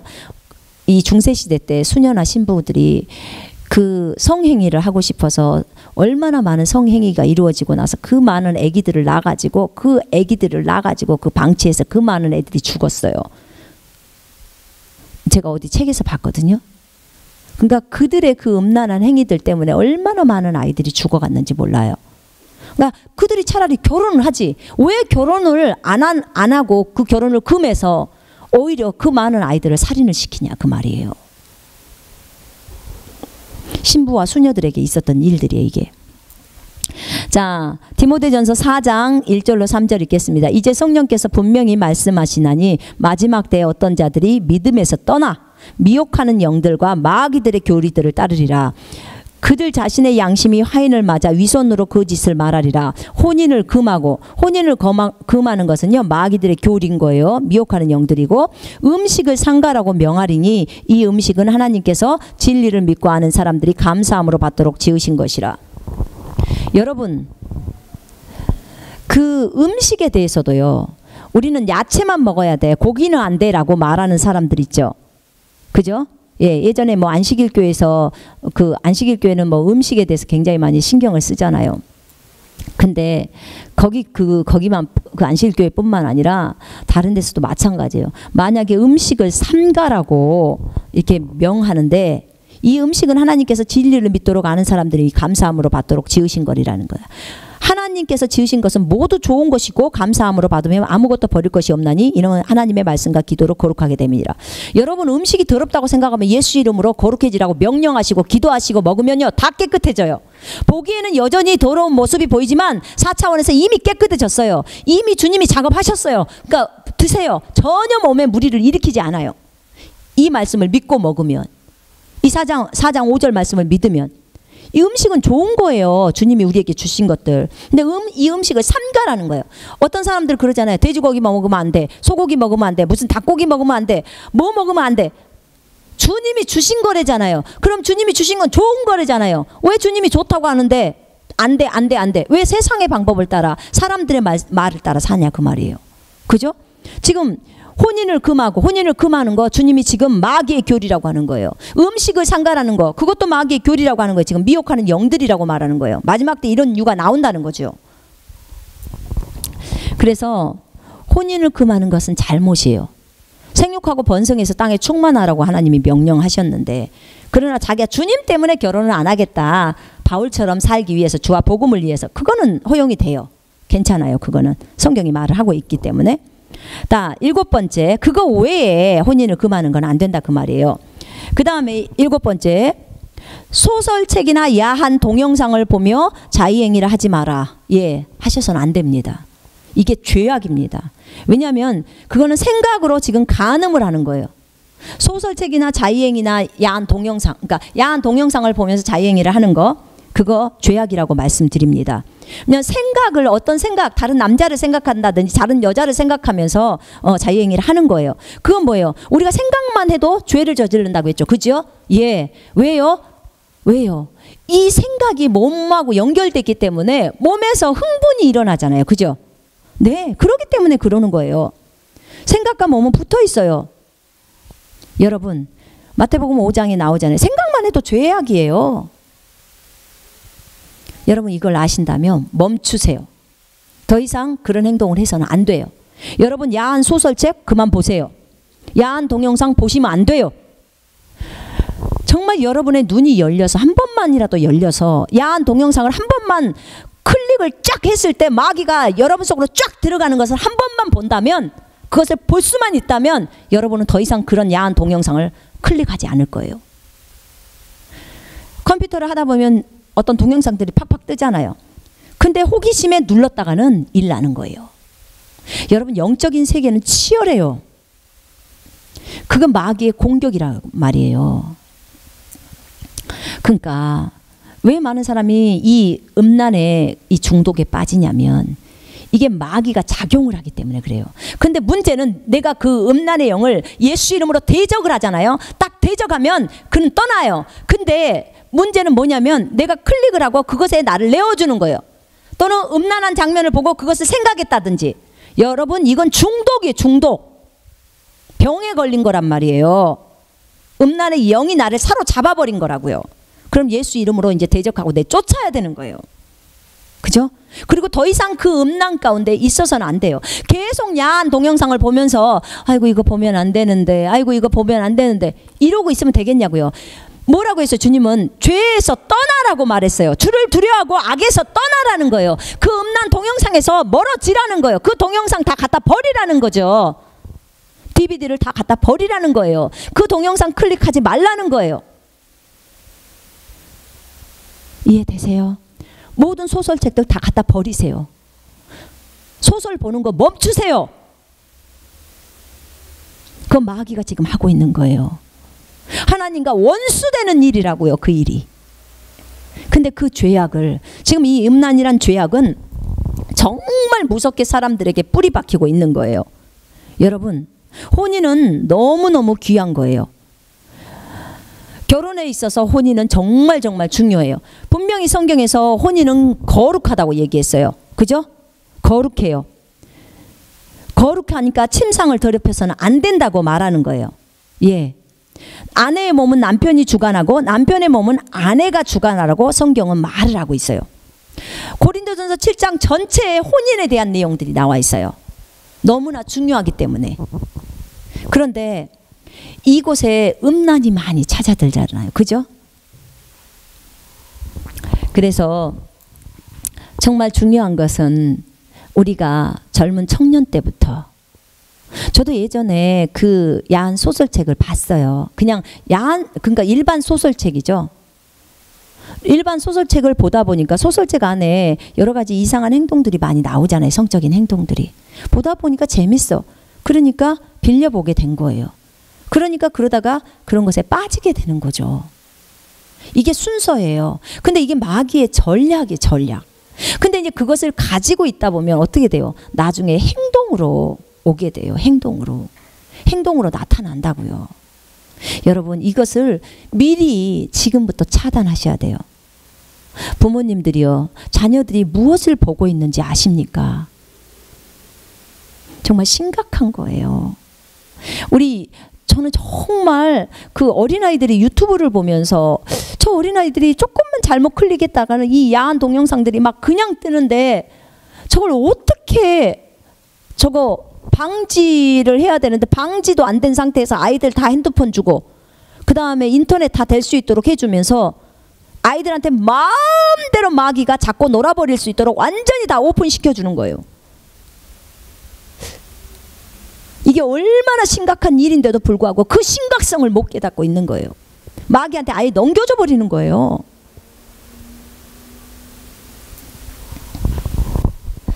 우리 예전에 전화기 없어도 잘 살았어요. 그죠? 아이들한테 전화기를, 인터넷까지 켜서 주는 전화기를 준다면 여러분, 아이들한테 마음껏 놀으라는 거예요. 마귀야, 우리 아이들 마음껏 쥐고 놀아버려 라고 주는 거랑 똑같은 거예요.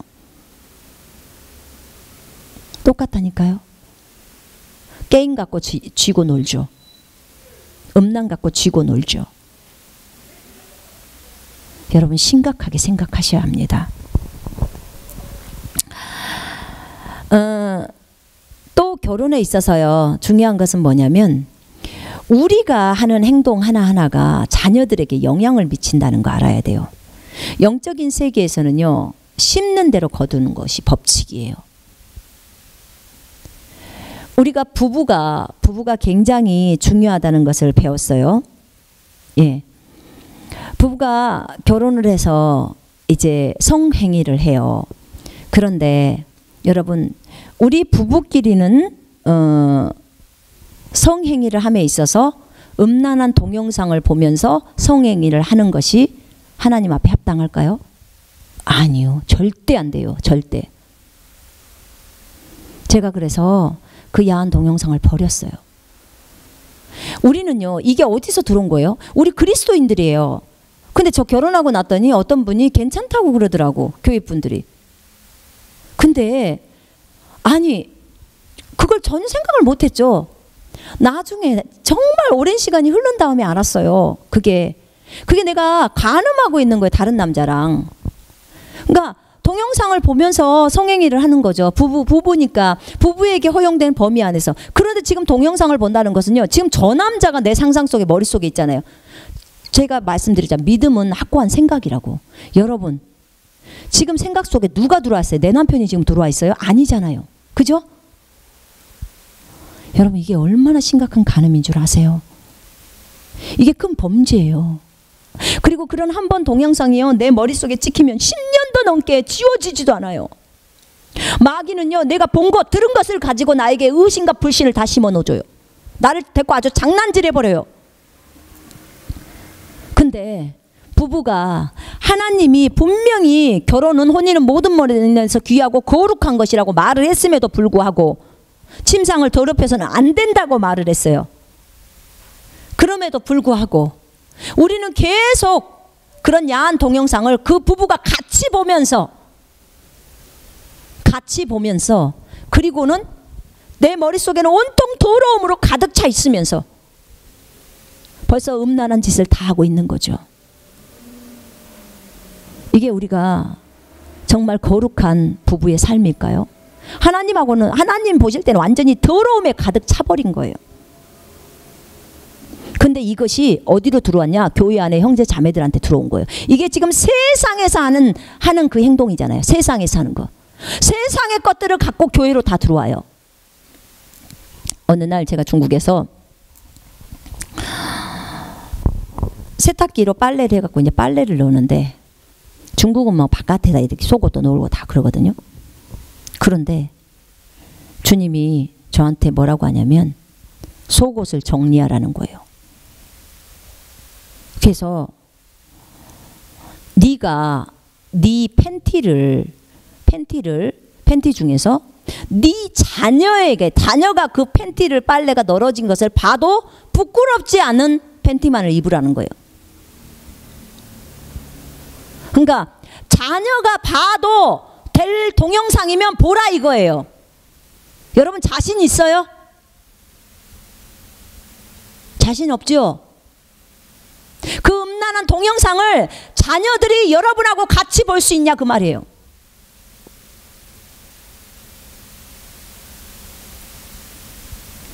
우리가 자녀들에게 무엇을 물려줘야 돼요? 경건함을 물려줘야 되겠죠. 믿음을 물려줘야 되겠죠. 그죠? 주님이 저에게 요구하시는 것이 그거였어요. 그러니까 그 망사 같은 그런 팬티들 있잖아요. 우리 한국 사람들은 뭐 이렇게 생일날 같은 데는 다른 사람들이 그런 야한 팬티를 사주고 그러잖아요. 저도 많이 받았어요. 그거 다 버렸어요. 제가 중국에서. 다 버렸다고. 그래서 야하지 않는 것만 다 남겨놓은 거예요. 야하지 않는 거.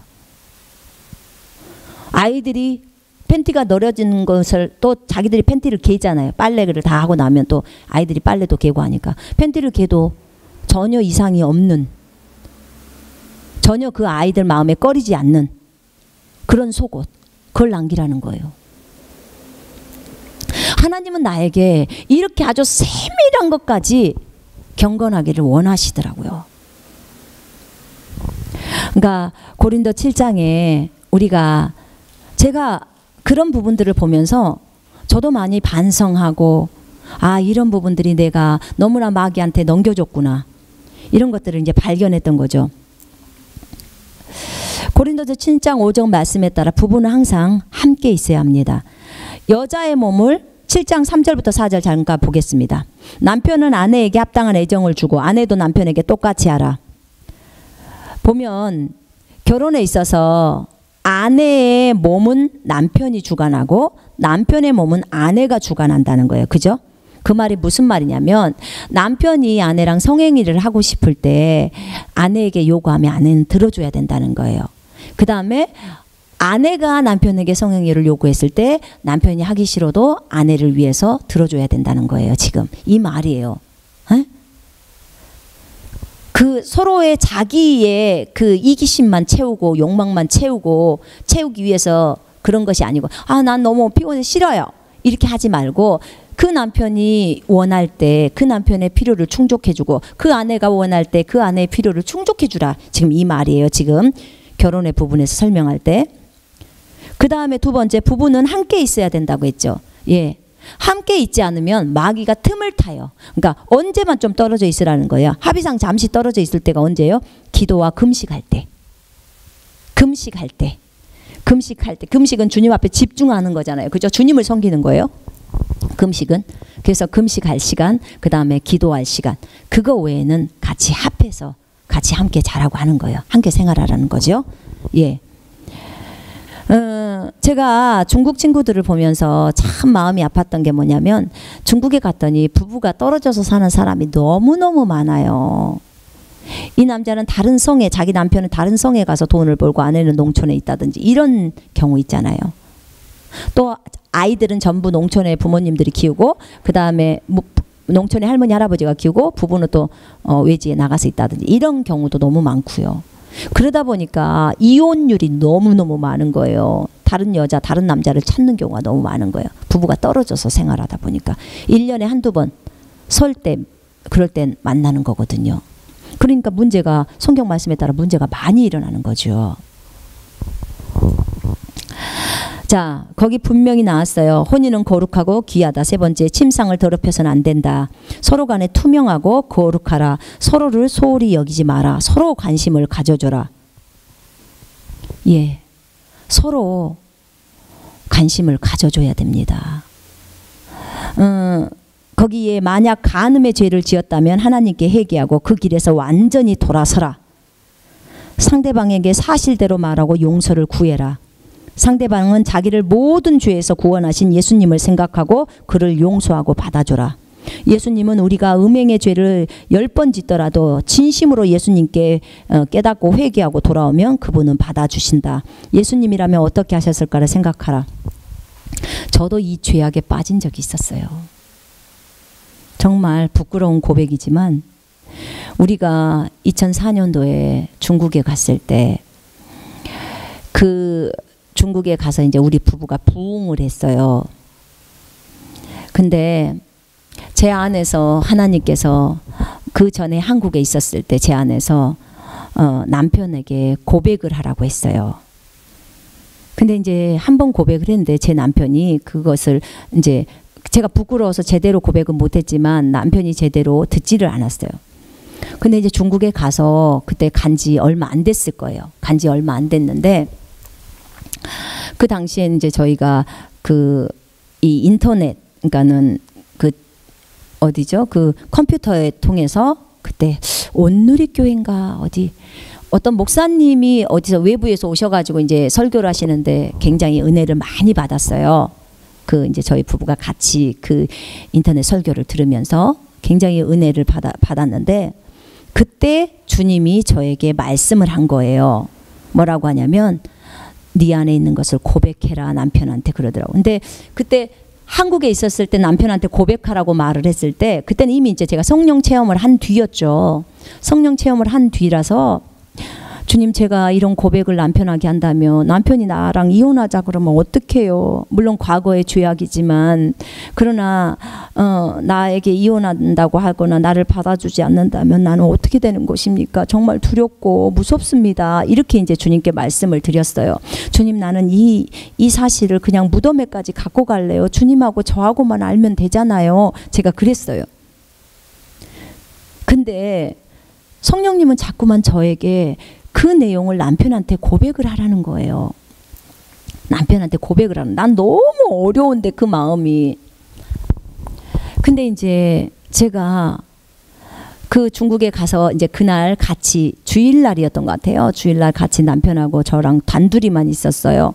단둘이만 있는 상태였는데 이제 그 설교를 들었어요. 그 목사님의 설교를 듣고 이제 기도의 시간이 됐어요.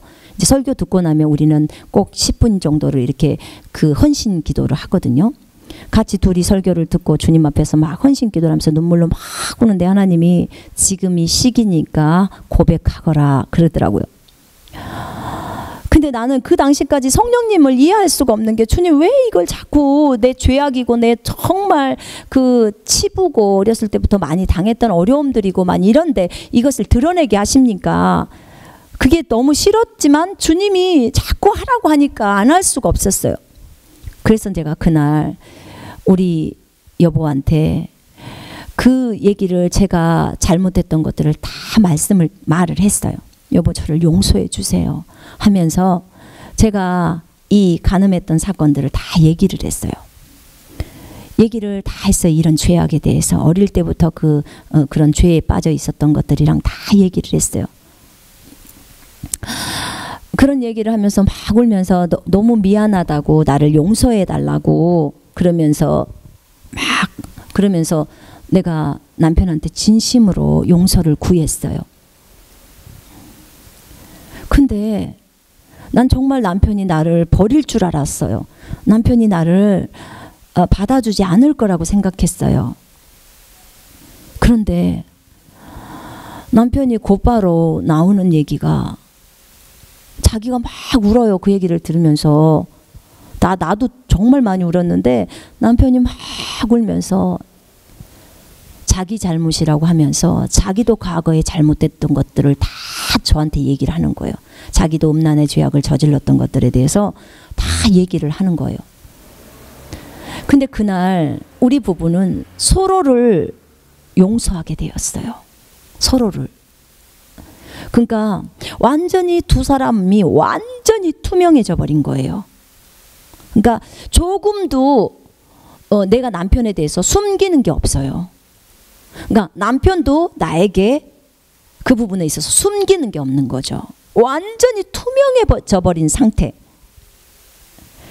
우리는 그리고 굉장히 몇 시간 동안 계속 울면서 함께 손을 잡고 기도하고 하나님 앞에 우리의 인생을 주님 손에 맡기면서 더 이상 이런 이제 범죄 가운데, 굉장히 오래전에 있었던 일이었지만 어쨌든 그런 범죄 가운데 있는 그런 것들이 이제 허용하지 않는 그런 얘기들을 하면서 기도하면서 하나님 앞에 우리 자신을 새롭게 헌신했어요. 그날. 그런데 그 다음 날 이 참 어리석은 마귀죠. 그죠? 마귀가 항상 저희한테 그랬어요. 네 남편이 이 사실을 안다면 정말 너를 더럽게 생각할 것이고 너를 용서 안 할 것이고 너랑 이혼할 거야. 늘상 이런 정죄감을 저한테 심어줬었거든요. 그렇기 때문에 제가 남편한테 고백할 수 없었고 성령님이 자꾸만 얘기하라는데도 불구하고 제가 얘기를 제대로 못했던 거예요. 그런데 2004년도에 중국에 갔을 때 주님이 이제 지금 그 시기냐 빨리 해라라고 했을 때, 내가 그분의 음성에 순종했을 때 나는 완전한 자유와 회방에 이르러 버린 거예요.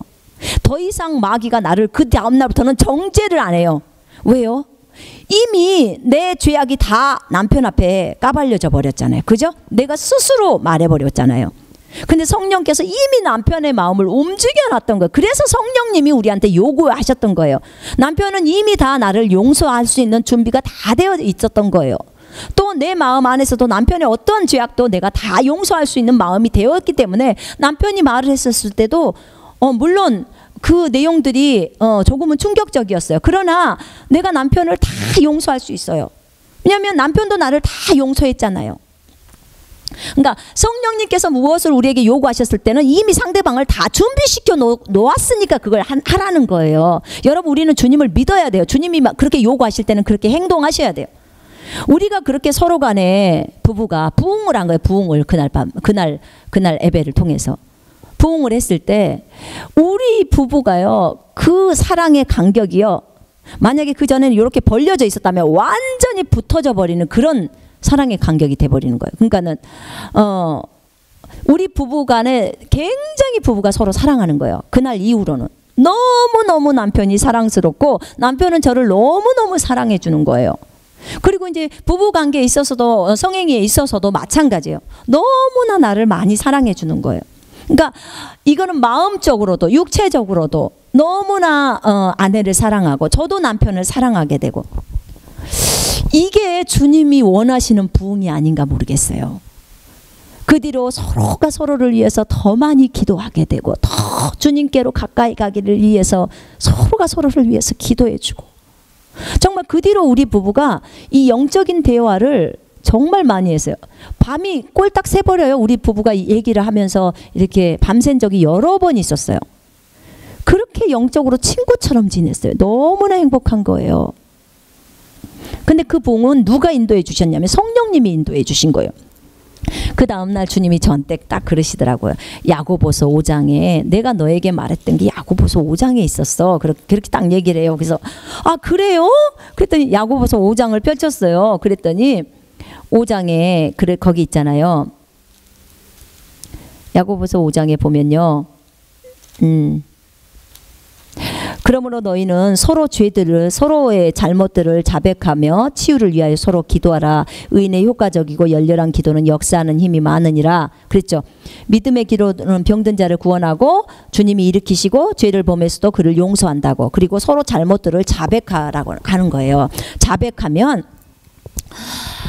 그러니까 너희가 지금 서로 그러니까 하나님 앞에는 우리가 회개했잖아요. 자백했잖아요. 근데 서로 간에 범죄했던 것들에 있어서도 서로에게 고백을 해야 되는 거예요. 서로 잘못했을 때. 그러면 서로가 그것을 용서를 하게 되면요. 완전한 자유에 이르러서 더 이상 마귀가 우리를 정죄를 할 수 없어요. 그러니까 마귀가 나를 정죄하기 때문에 하나님께서 나에게 완전한 그 해방을 주시려고 이 정죄에서 빠져나오게 하려고 그 죄악을 내가 무덤까지 가지고 간다고 했잖아요. 하나님 앞에 회개했지만 상대방에게 말을 못하니까. 근데 하나님은 그러지 말고 이 죄를 털어버리라는 거예요. 까발려 버리라는 거예요. 그렇게 하면 네가 완전히 자유에 이르고 더 이상 마귀가 너를 정죄 못해 라고 하는 거예요. 제가 이 비밀을 알아버린 거예요. 이 비밀을. 그랬을 때 하나님께서 우리 부부를 부흥시키고 그 다음부터는 이 부부간에 얼마나 사랑이 돈독해지는지요. 정말 하나님 앞에 감사를 드렸어요. 여러분, 그리고 나서 이 부분에 있어서 중국에서 어떤 제가 부부한테 이 얘기를 한 적이 있어요. 저의 잘못에 대해서. 제가 이런 부부, 우리 부부가 부흥했던 거 이 부분에 대해서 얘기를 했어요. 근데 이제 그 부부가 은혜를 받더라고요. 그러니까 하나님이 저에게 어디 가서 네 그 예전에 했던 과거의 그 비록 더러운 죄악이었지만 그 부분에 대해서 저에게 얘기하라면 저는 그냥 합니다. 왜요? 나는 이미 십자가에서 죽은 사람이에요. 그죠? 과거의 모든 것들은 다 죽었어요. 이제 새로운 피조물이 되었으니까 새롭게 삶을 살면 돼요. 어느 날 중국에서 자매가 저한테 와서 얘기를 하더라고.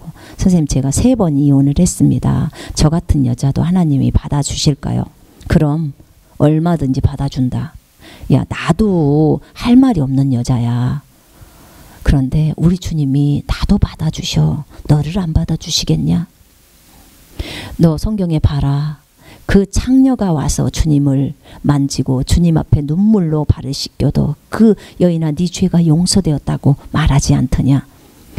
우리 주님은 10번 100번이라도 그 잘못한 죄악을 깨닫고 회개하고 돌이키면 다 받아주신다. 그러나 우리가 그 죄 가운데 계속 더 머물러서는 안 된다. 이제 그 죄악에서 떠나서 바른 새로운 삶을 살아야 된다 라고 제가 권면을 했습니다. 여러분, 만약에 간음의 죄를 지었다면 하나님께 회개하십시오. 그리고 그 길에서 완전히 돌아서십시오. 행동으로 돌아서셔야 합니다. 그리고 상대방에게 사실대로 말하시고 용서를 구하셔야 합니다. 상대방은 자기를 모든 데에서 구원하신 예수님을 생각하고 그를 용서해야 합니다. 반드시 용서하시고 받아주셔야 합니다. 그랬죠. 예수님은 음행한 제가 10번을 죄를 저질러도 회개하면 받아주신다고. 예수님이라면 어떻게 하셨을까를 생각하고 묵상해 보시라고. 여러분, 우리는 정말 이미 과거에 어떤 죄악들을 저지르고 범죄한 사실들이 있습니다. 그러나 여러분, 우리가 지금 가장 중요한 건 지금이에요. 지금 이 삶이 어떤 삶을 살고 있느냐예요. 그죠? 과거의 죄악에 대해서는 주님의 보혈로 씻기고 또 자기 자매나 자기 아내나 자기 남편에게 얘기하셔서 주님께 물으세요. 주님, 제가 남편에게 이 부분을 얘기를 지금 해야 합니까? 지금 하라고 할 때 성령님의 음성을 들으세요. 하라고 할 때 하세요. 아직 시기가 아니라면 하지 마시고 하라고 할 때가 와요. 주님이 말할 때 그때 순종하셔서 하십시오. 4번째, 음란을 피하십시오. 우리의 몸은 성전입니다. 거룩하셔야 합니다. 부부끼리도 아까 말했죠. 음란한 동영상 보지 말라고요. 하나님이 정해놓은 범위 안에서만 성행위가 허용되는 거예요. 그건 거룩한 것입니다. 자, 만약에 너무나 그동안 봤던 동영상이 너무나 음란한 것을 많이 봐갖고 이제 내가 오늘부터 끊기로 이제 결정을 했어요. 그런데 이제 부부간의 성행위를 하는데 생각이 떠오를 때는 여러분, 방언하실 수 있으면 방언하세요. 괜찮아요. 그냥 방언하세요.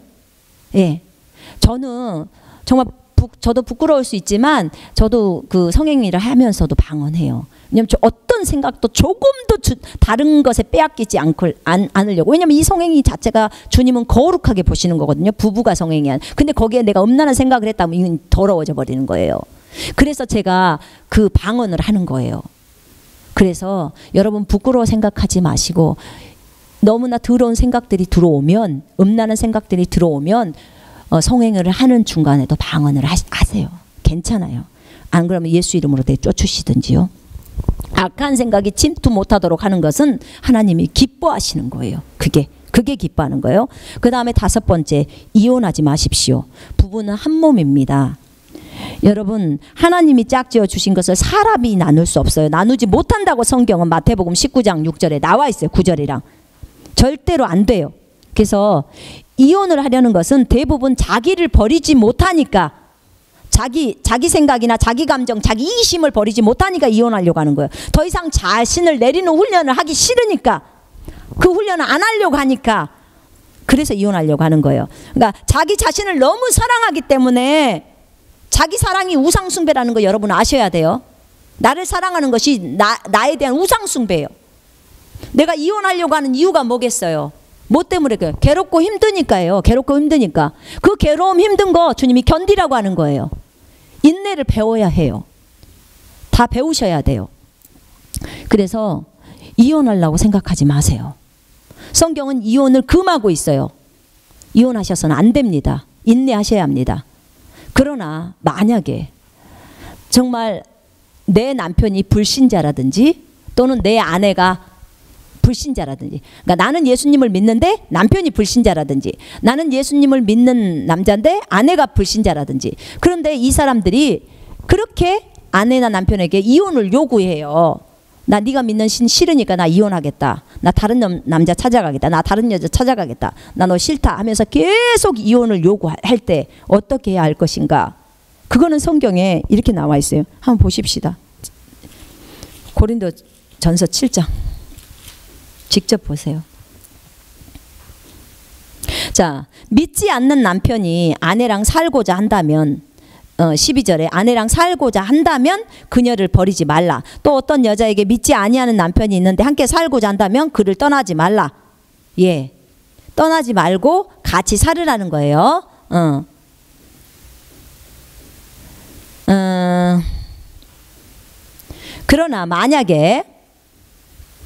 그러나 만일 15절 한번 보십시다. 믿지 아니하는 자가 떠나겠다면 그를 떠나게 하라. 형제나 자매가 그런 일에 매여 있지 아니하느니라. 그러나 하나님께서는 우리를 화평으로 부르셨느니라. 예, 오 아내여 네가 네 남편을 구원할지 어찌 알겠으며 오 남편이여 네가 네 아내를 구원할지 어찌 알겠느냐. 오직 각 사람은 하나님께서 나눠주신 대로 각 사람은 주께서 부르신 대로 그대로 행하라. 내가 모든 교회에도 그렇게 지시하노라. 그러니까 믿지 않는 사람이 믿는 사람에게 나 떠나겠다고 이혼하자고 요구했을 때는 성경은 그렇게 하라는 괜찮다는 거예요. 그 얘기를 하는 거예요. 그렇게 하라. 그러나 주님은 화평으로 부르셨다는 거예요. 떠나게 하라는 거예요. 근데 여러분 만약에 그분이 그렇게 요구를 했을 때 여러분 자녀를 생각을 한번 해보세요. 저는 정말 이혼을 말리고 싶습니다. 아무리 불신자인 남자가 믿는 아내에게 이혼을 요구하더라도 자녀가 있잖아요. 그죠? 자녀가 있어요. 그럼 그 자녀를 위해서라도 이혼을 안 하는 게 좋아요. 정말 좋습니다. 그러나 이 남자가 강제적으로 아내에게 이혼을 요구해서 이혼을 당했다. 그럼 뭐 어쩔 수 없는 거죠. 그거야. 그리고 이제 하나님 앞에 바르게 또 다시 살아가야겠죠. 그러나 정말 인내하시면서 이혼 안 하는 것이 정말 좋습니다. 자녀들을 위해서라도 인내하시고 또 그 남편이 돌아오기를 기도하시고. 그러나 이미 다른 여자와 결혼을 해서 산다면 그거는 이제 더 이상 삶이 안 되겠죠. 그죠? 이 그리스도인 스스로가 이혼을 요구해서는 안 됩니다. 성경에서는 믿지 않는 자가 믿는 아내에게 이혼을 요구할 때는 그것을 떠나게 하라고 하는 게, 하지만 믿는 자인 자가 믿지 않는 자에게 이혼을 요구하는 거, 그것은 안 되게 돼 있어요.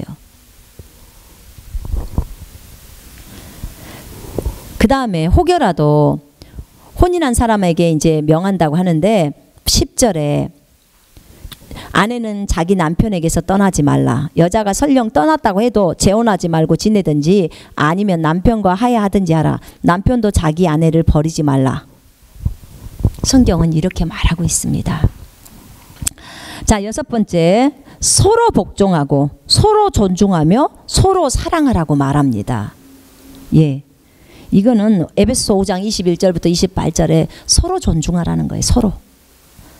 자, 혼인은 부모를 떠나는 것이다. 부모보다 더 부부지간에 신경을 써라. 이 우선순위겠죠. 예. 혼인을 하게 되면요, 이제 만약에 저희 아들하고 며느리가 혼인을 한다고 쳐봐요. 그러면 혼인을 하게 되면 그들은 부모로부터 떠나는 거예요. 성경에는 부모를 떠나 아내와 연합하여 한 몸이 되라고 했어요. 그죠? 자, 우리 부부에게 우선순위 첫 번째로 주님이세요. 그죠? 첫 번째로 주님이세요. 그리고 두 번째는 남편이 돼야 돼요. 그 다음에 남편에게는 아내가 되겠죠. 그 다음에 세 번째는 자녀들이에요. 그 다음에 네 번째가 부모가 되는 거예요. 이게 순서예요. 저희가 돕는 순서. 예, 맞아요. 근데 어떤 사람은 첫 번째가 하나님, 두 번째는 부모를 해놔. 그러니까 이 부부지간에 그렇게 틀어지는 거예요. 분명히 성경에서는 혼인을 하면 부부가 어떻게 돼요? 부모를 떠나 아내와 연합해서 한 몸이 되는 거예요. 그래서 이 부모를 떠난다는 것은 경제적인 부분도 떠나라는 거예요. 그러니까 경제적인 것은 부모에게 계속 도움을 받으면서 그거 떠난다 아니에요. 독립하는 거예요. 독립. 그러니까 경제적인 것도 다른 것도 똑같아요. 그러니까 혼인을 하게 되면 부모를 떠나서 부모님보다 더 부부지간 서로 부부끼리 더 신경을 쓰고 더 친해야 돼요. 그렇다고 우리가 부모를 무시하냐? 절대 그래서는 안 되죠. 결혼을 했으면 아내는 더 시부모에게 신경을 써야 되고 또 남편은 더 친정부모에게 신경을 써야겠죠. 그죠? 네, 용돈을 드린다든지 또 부모님을 돕는다든지 이건 당연히 해야 돼요. 에베소서 6장에서는 뭐라고 나와 있어요? 부모님께 효도하라는 거죠. 부모님께 효도하는 사람은요, 이 땅에서 잘 되고 오래 산다고 나와 있어요. 이거는요, 아주 필수예요. 필수. 하나님이 아주 기뻐하시는 거예요. 부모를 공경하는 삶. 그래서 마땅히 자녀가 시집가기 전에, 장가가기 전에는 부모를 공경하고 부모에게, 그러니까 결혼하기 전에 아이들의 우선순위는 뭘까요? 첫째가 하나님, 두 번째는 뭐예요? 부모예요. 부모. 그게 두 번째예요. 근데 결혼을 한 사람은요, 첫째가 하나님, 두 번째는요, 배우자가 가는 거죠. 그렇게 돼요. 세 번째는 자녀들이 있으면 자녀들, 네 번째는 부모가 되는 거예요. 그렇게 가야 되는 거예요, 우선순위가. 그러면 가정에 전혀 어려움이 없어요. 근데 부모들이 저 녀석이 결혼 전에는 나한테 잘했는데 결혼 후에는 자기 마누라밖에 몰라. 정상이에요, 이게. 이게 정상이에요. 이게 성경적이에요. 그것을 비꼬지 마세요. 그건 하나님 앞에 옳은 거예요. 대신에 그 자녀들은 또 부모에게 잘해야죠. 부모를 잘 섬기고 사랑하고 공경하고 필요한 돈들도 드리고 필요한 일들도 도와드리고 해야죠. 그죠? 그러나 그리스도인 부모들은 이걸로 자녀들을 탓하지 마세요. 바르게 가고 있어요. 그 자녀가. 성경을 따라 가고 있어요. 부부는요, 어찌 됐든 간에 서로 간에 싸우잖아요. 저희 부부가 싸웠을 때 항상 제가 이제 성령님을 체험하고 나서예요. 제가 싸우고 나잖아요. 그러면 저는 제 방으로 들어가고 남편은 남편 방으로 들어가요. 그리고 저는 하나님 앞에 기도해요. 하나님, 제가 하나님한테 다 일러요. 우리 남편이 오늘 이랬어요. 이렇게 잘못했어요. 하나님, 정말 저는 속상해요. 어찌고 저찌고 막 하잖아요. 그러면 이제 하나님이 다 들어주셔요. 그러고 나서는 가서 네 남편에게 용서를 구해라. 이렇게 딱 얘기해요. 가서 미안하다고 해라. 하나님 제 편 안 들어주셔요. 항상 그렇게 얘기하셨어요. 저한테. 그래서 때로는 뭐가 잘못인지도 모르고 가서 여보 미안해요. 먼저 그래요. 그럼 제가 편안하게 잠자죠. 저는 편안하게 용서를 구했으니까. 근데 남편은 미안하다는 말을 안 하니까 자기는 뭐 자든지 말든지 저는 이제 이렇게 생각을 했죠. 자기가 편하든지 말든지 나는 편안한 거죠. 일단 미안하다고 말을 했으니까 마음 편하잖아요. 근데 본인은 어렵죠. 그러면 또 하나님 앞에서 씨름하죠. 본인도. 근데 지금은 우리가 다투게 되면 굉장히 속도가 빠르죠.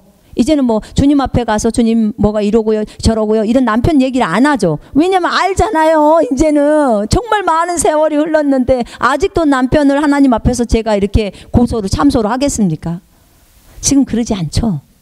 바로 여보 미안해요가 바로 나오죠. 그리고 남편도 저한테 바로 여보 미안해요가 바로 나오죠. 그러니까 무슨 말이냐면 아내도 주님을 경외해야 되고 남편도 주님을 경외해야 돼요. 그러면 주님 앞에 가면요 하나님이 다 가르쳐줘요. 네가 아내한테 잘못한 것을. 그럼 가서 사과하는 거예요. 그러면 남편도 하나님을 향하고 나도 하나님을 향해 있기 때문에 결국은 하나님을 향해서 가는 사람들은요 정말 아름다워질 수밖에 없는 거죠. 부부가 하나 될 수밖에 없어요. 하나님이 인도하시니까. 부모에게 잘못해도 하나님이 다 말씀하세요. 저한테. 네가 부모를 이렇게 돌아봐야 되지 않겠니? 예. 저 시부모님 되게 사랑하거든요. 제가. 정말 사랑해요. 너무 사랑스러우세요. 제가 그분들을 볼 때 너무 사랑스러워. 우리 어머니도 저를 너무 사랑해 주시는데 친정엄마 같아. 예, 그래요. 그러니까 이 사랑하는 마음이 하나님을 알면 알수록 이 사랑하는 마음이 더 나오는 것 같아요. 이게 주님의 마음이잖아요. 그죠? 그래요. 그래서 이 혼인한 자녀들은 부모가 이제 마음으로부터 이렇게 떠나 보내야 돼요. 주님 손에 맡겨야 돼요. 그게 필요합니다. 그걸로 섭섭해야 될 이유가 아무것도 없습니다. 부부는 인당 무슨 일이 있으면 자 어떤 일이 발생을 하잖아요. 그러면 저는 먼저 하나님께 주님 어떻게 처리할까요? 주님이시라면 어떻게 하시겠어요? 저는 이건 먼저 물어봐요. 어떤 상황이 펼쳐져도. 그리고 먼저 남편에게 이걸 어떻게 하면 좋을까? 저 이거 먼저 상의 안 해요. 저는 무슨 일이 터지면 바로 먼저 주님께 물어요. 왜냐하면 부부지간은 여러분 잘 아셔야 되지만 남편은 내가 의지해야 될 대상이 아니에요. 남편도 제 아내인 제가 의지해야 될 대상이 아니고 우리는 서로 사랑해줘야 될 대상이에요. 서로를 섬겨줘야 될 대상이고 서로 사랑해줘야 될 대상이에요. 의지는 누구를 해야 돼? 아버지 하나님을 의지해야 돼요. 나도 하나님을 의지하고 남편도 하나님을 의지하는 거예요. 네, 맞습니다. 하나님을 의지해야 되는 거예요. 우리는 부부일지라도 공급의 근원은 주님이십니다. 그러나 부부는 어려울 때나 힘들 때나 항상 같이 하는 거예요. 우리가 주님 앞에서 시작을 했으면 주님 나라 가는 그날까지 부부는 주님 앞에서 주님으로부터 공급을 받으며 주님께 묻고 주님을 의지해서 주님을 믿고 살아가는 거예요. 그리고 서로 간에 믿어주는 거예요. 사랑은 모든 것을 믿으며 모든 것을 참으며 모든 것을 견딘다고 했어요. 그죠? 예. 서로 믿어주는 거예요. 부부간에 서로 믿어주는 거예요. 남편이 아내를 믿고 아내가 남편을 믿어주는 거예요. 예. 그리고 남편을 최고의 남편으로 바라봐주고 최고의 아내로 바라봐주는 거예요. 사랑은 모든 것을 바라며 모든 것을 견딘다고 그랬어요. 맞아요. 서로 사랑해야 될 대상이에요. 부부는 의지해야 될 대상은 하나님이시라는 거죠. 그거 잊지 마세요. 신혼초에서도 마찬가지예요. 정말 사랑하는 사람들끼리 결혼했지만 그가 의지할 대상은 아니라는 거죠. 우리가 의지할 대상은 하나님이라는 것을 잊어버리시면 안 돼요. 그리고 부부는 서로가 돕는 자예요. 돕는 자라는 것을 잊지 마시기 바랍니다. 자, 부부는 자녀에 대한 책임을 다해야 돼요. 성경으로 에베소서 6장에 보면 하나님의 말씀과 교훈으로, 그러니까 훈계로 양육하라. 하나님의 말씀으로 자녀를 양육해야 될 의무가 있어요. 부부에게는 이 아이를 하나님의 말씀으로 잘 양육해서 내가 청지기로서 이 아이를 잘 도와줘야 돼요. 거기 에베소서 6장 잠깐 보겠습니다.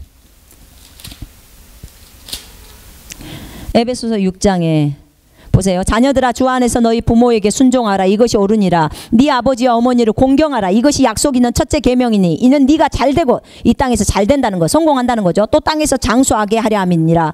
너희 아비들아 너희 자녀를 성나게 하지 말고 주의 교훈과 훈계로 양육하라. 자녀들을 노엽게 화를 돋구게 만들고 그렇게 하지 말라는 거야. 그러나 주의 교훈과 훈계로 양육하라는 거예요. 잠언에 보면요. 자녀들에게 적당한 때 잘못했을 때 맴매도 때리라고 말하고 있고요. 히브리서 12장 5절부터 11절에는 주님이 자녀들이 잘못 갔을 때 징계를 내리는 부분도 말씀을 하고 있어요. 그죠? 징계를 내리는 부분도 말씀을 하고 있습니다. 왜요? 그 아이가 잘못 가면은 진짜 어긋나잖아요. 아이가 만약에 계속해서 다른 사람의 돈을 훔친다거나 이러면은 결국은 감옥 가잖아요. 부모가 그걸 원하겠습니까? 미리 정말 어릴 때 잘못됐으면 그걸 어릴 때 바로 고쳐내야죠. 그죠? 고쳐야죠. 그래서 맴매를 때리기도 하고 잘못됐으니까 야단을 치기도 하고 권면을 하고, 처음에는 아이들한테 권면하죠. 권면을 몇 차례를 해도 안 될 때 이제 맴매가 나가는 거죠. 그러나 엄마의 마음은 심정은 아프죠. 맴매를 때릴 때. 그러나 그 아이가 바르게 돌아오기를 원하니까. 제가 아이들을 양육할 때 그랬어요. 아이가 잘못을 범할 때는 제가 잠언을 펼쳐갖고 얘기를 해주고, 그 다음에 그 말씀에 따라 제가 맴매를 때리고, 그 다음에 같이 앉고 같이 기도했어요. 그리고 집에서는 또 가정 예배를 드렸고요. 그럼에도 불구하고 제가 나중에 이제 저희 아들 간증을 들어보니까 지가 또 어긋나서 갔더라고요. 근데 이렇게 부모님들은 늘 아이들을 위해서 늘 그 어린아이들이 일찍부터 주님을 만날 수 있도록 제가 기도 많이 했었거든요. 저희 자녀들이 일찍이 주님의 십자가의 그 깊은 사랑을 알게 해주셔서 진짜 주님을 위해서 자신의 생명을 바치는 아이들이 되게 해달라고 그렇게 기도했었거든요. 그래서 아이들 성경에 따라 양육을 하셔야 합니다. 아이들에 대한 책임을 다 하셔야 돼요. 내가 청지기로서 지금 아이들을 잘 관리하고 있는가? 내가 이 아이들을 말씀대로 키우고 있는가? 내가 세상을 따라, 세상의 방식에 따라 이 아이를 키우고 있는가? 여러분 정말 하나님 앞에서 점검 받으셔야 합니다. 내가 아이들에게 마음껏 TV만 보게 만드는가? 마음껏 게임이라고 마음껏 컴퓨터 주고 마음껏 스마트폰 줘서 애를 완전히 망쳐버리게 되는가? 너 내가 하라고 한 일 잘했냐 할 때 뭐라고 말씀하시겠어요? 자녀들이 제대로 안 돼 있을 때. 그잖아요. 정말 부끄럽잖아요, 우리는. 자, 거기 마지막에 47페이지에 보면 혼인 안 한 자매의 관심사는 뭐냐면, 고린도전서 7장 34절에 보면 주님의 일을 염려해요. 혼인을 안 하는 자매는. 혼인 안 한 자매는 오직 주님의 일을 염려하고 또 거룩해 하는 거, 이것에 관심을 두는 거예요. 거기 한번 보십시다. 고린도전서 7장 34절에. 자, 부인과 처녀와는 차이가 있느니라. 혼인하지 아니한 여자는 주의 일을 염려하여 몸과 영을 다 거룩하게 하지만, 혼인한 여자는 세상에 속한 일들을 염려하여 어떻게 하면 남편을 기쁘게 할까 함이라. 네, 이렇게 혼인 안 한 자매는 주님의 일을 염려해서 또 자기를 정결하게 하지만, 혼인한 여자는 어떤다고요? 혼인을 한 자매는 오직 남편을 기쁘게 하는 것만 관심이 있다는 거예요. 그럼 혼인을 안 한 형제는 어떨까요? 거기 보면 나와 있죠. 32절에 그러나 나는 너희가 염려 없게 되기를 바라노라. 장가가지 아니한 사람은 주께 속한 일들을 염려하여 어떻게 주를 기쁘시게 할까 하여도, 장가를 안 간 형제는 어떻게 하면 주님을 기쁘시게 할까, 이것이 관심사야, 오로지. 근데 이제 장가를 간 형제 있잖아요. 혼인을 한 형제는 33절에 보니까 장가 간 사람은 세상 일들을 염려하여 어떻게 하면 아내를 기쁘게 할까, 이렇게 달라요. 결혼한 사람은 어떻게 하면 아내를 기쁘게 할까, 어떻게 하면 남편을 기쁘게 할까, 이건데 혼인 안 한 사람은 어떻게 하면 주님을 기쁘시게 할까, 이것만 관심사인 거예요. 결혼을 안 하는 게 참 좋기는 한데요. 근데 이제 그게 은사일 때 바울처럼 정욕들을 다, 그런 것들이 다 해결할 수 있을 때는 상관이 없죠. 그러나 정욕이 들끓고 있다면 혼인하라고 7장에 나와 있습니다. 9절에 그래. 그러나 만일 그들이 고린도전서 7장 9절에 그들이 절제할 수 없다면 혼인하게 하라. 정욕이 불타는 것보다 혼인하는 것이 나으니라, 이렇게 나와 있습니다. 스스로 주님 때문에 혼인을 안 하고 한다면 더 잘한 것이다. 네, 고린도서 7장 32절부터 39절에 그렇게 나와 있습니다. 네, 맞아요.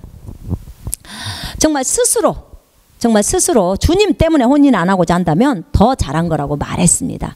여러분, 그거는 은사입니다, 은사. 그리고 정말 주님 때문에 그러기를 원한다면 그렇게 하십시오. 나는 아주 기쁘게 찬성할 것입니다. 저희 딸이 한 번은 그러더라고요.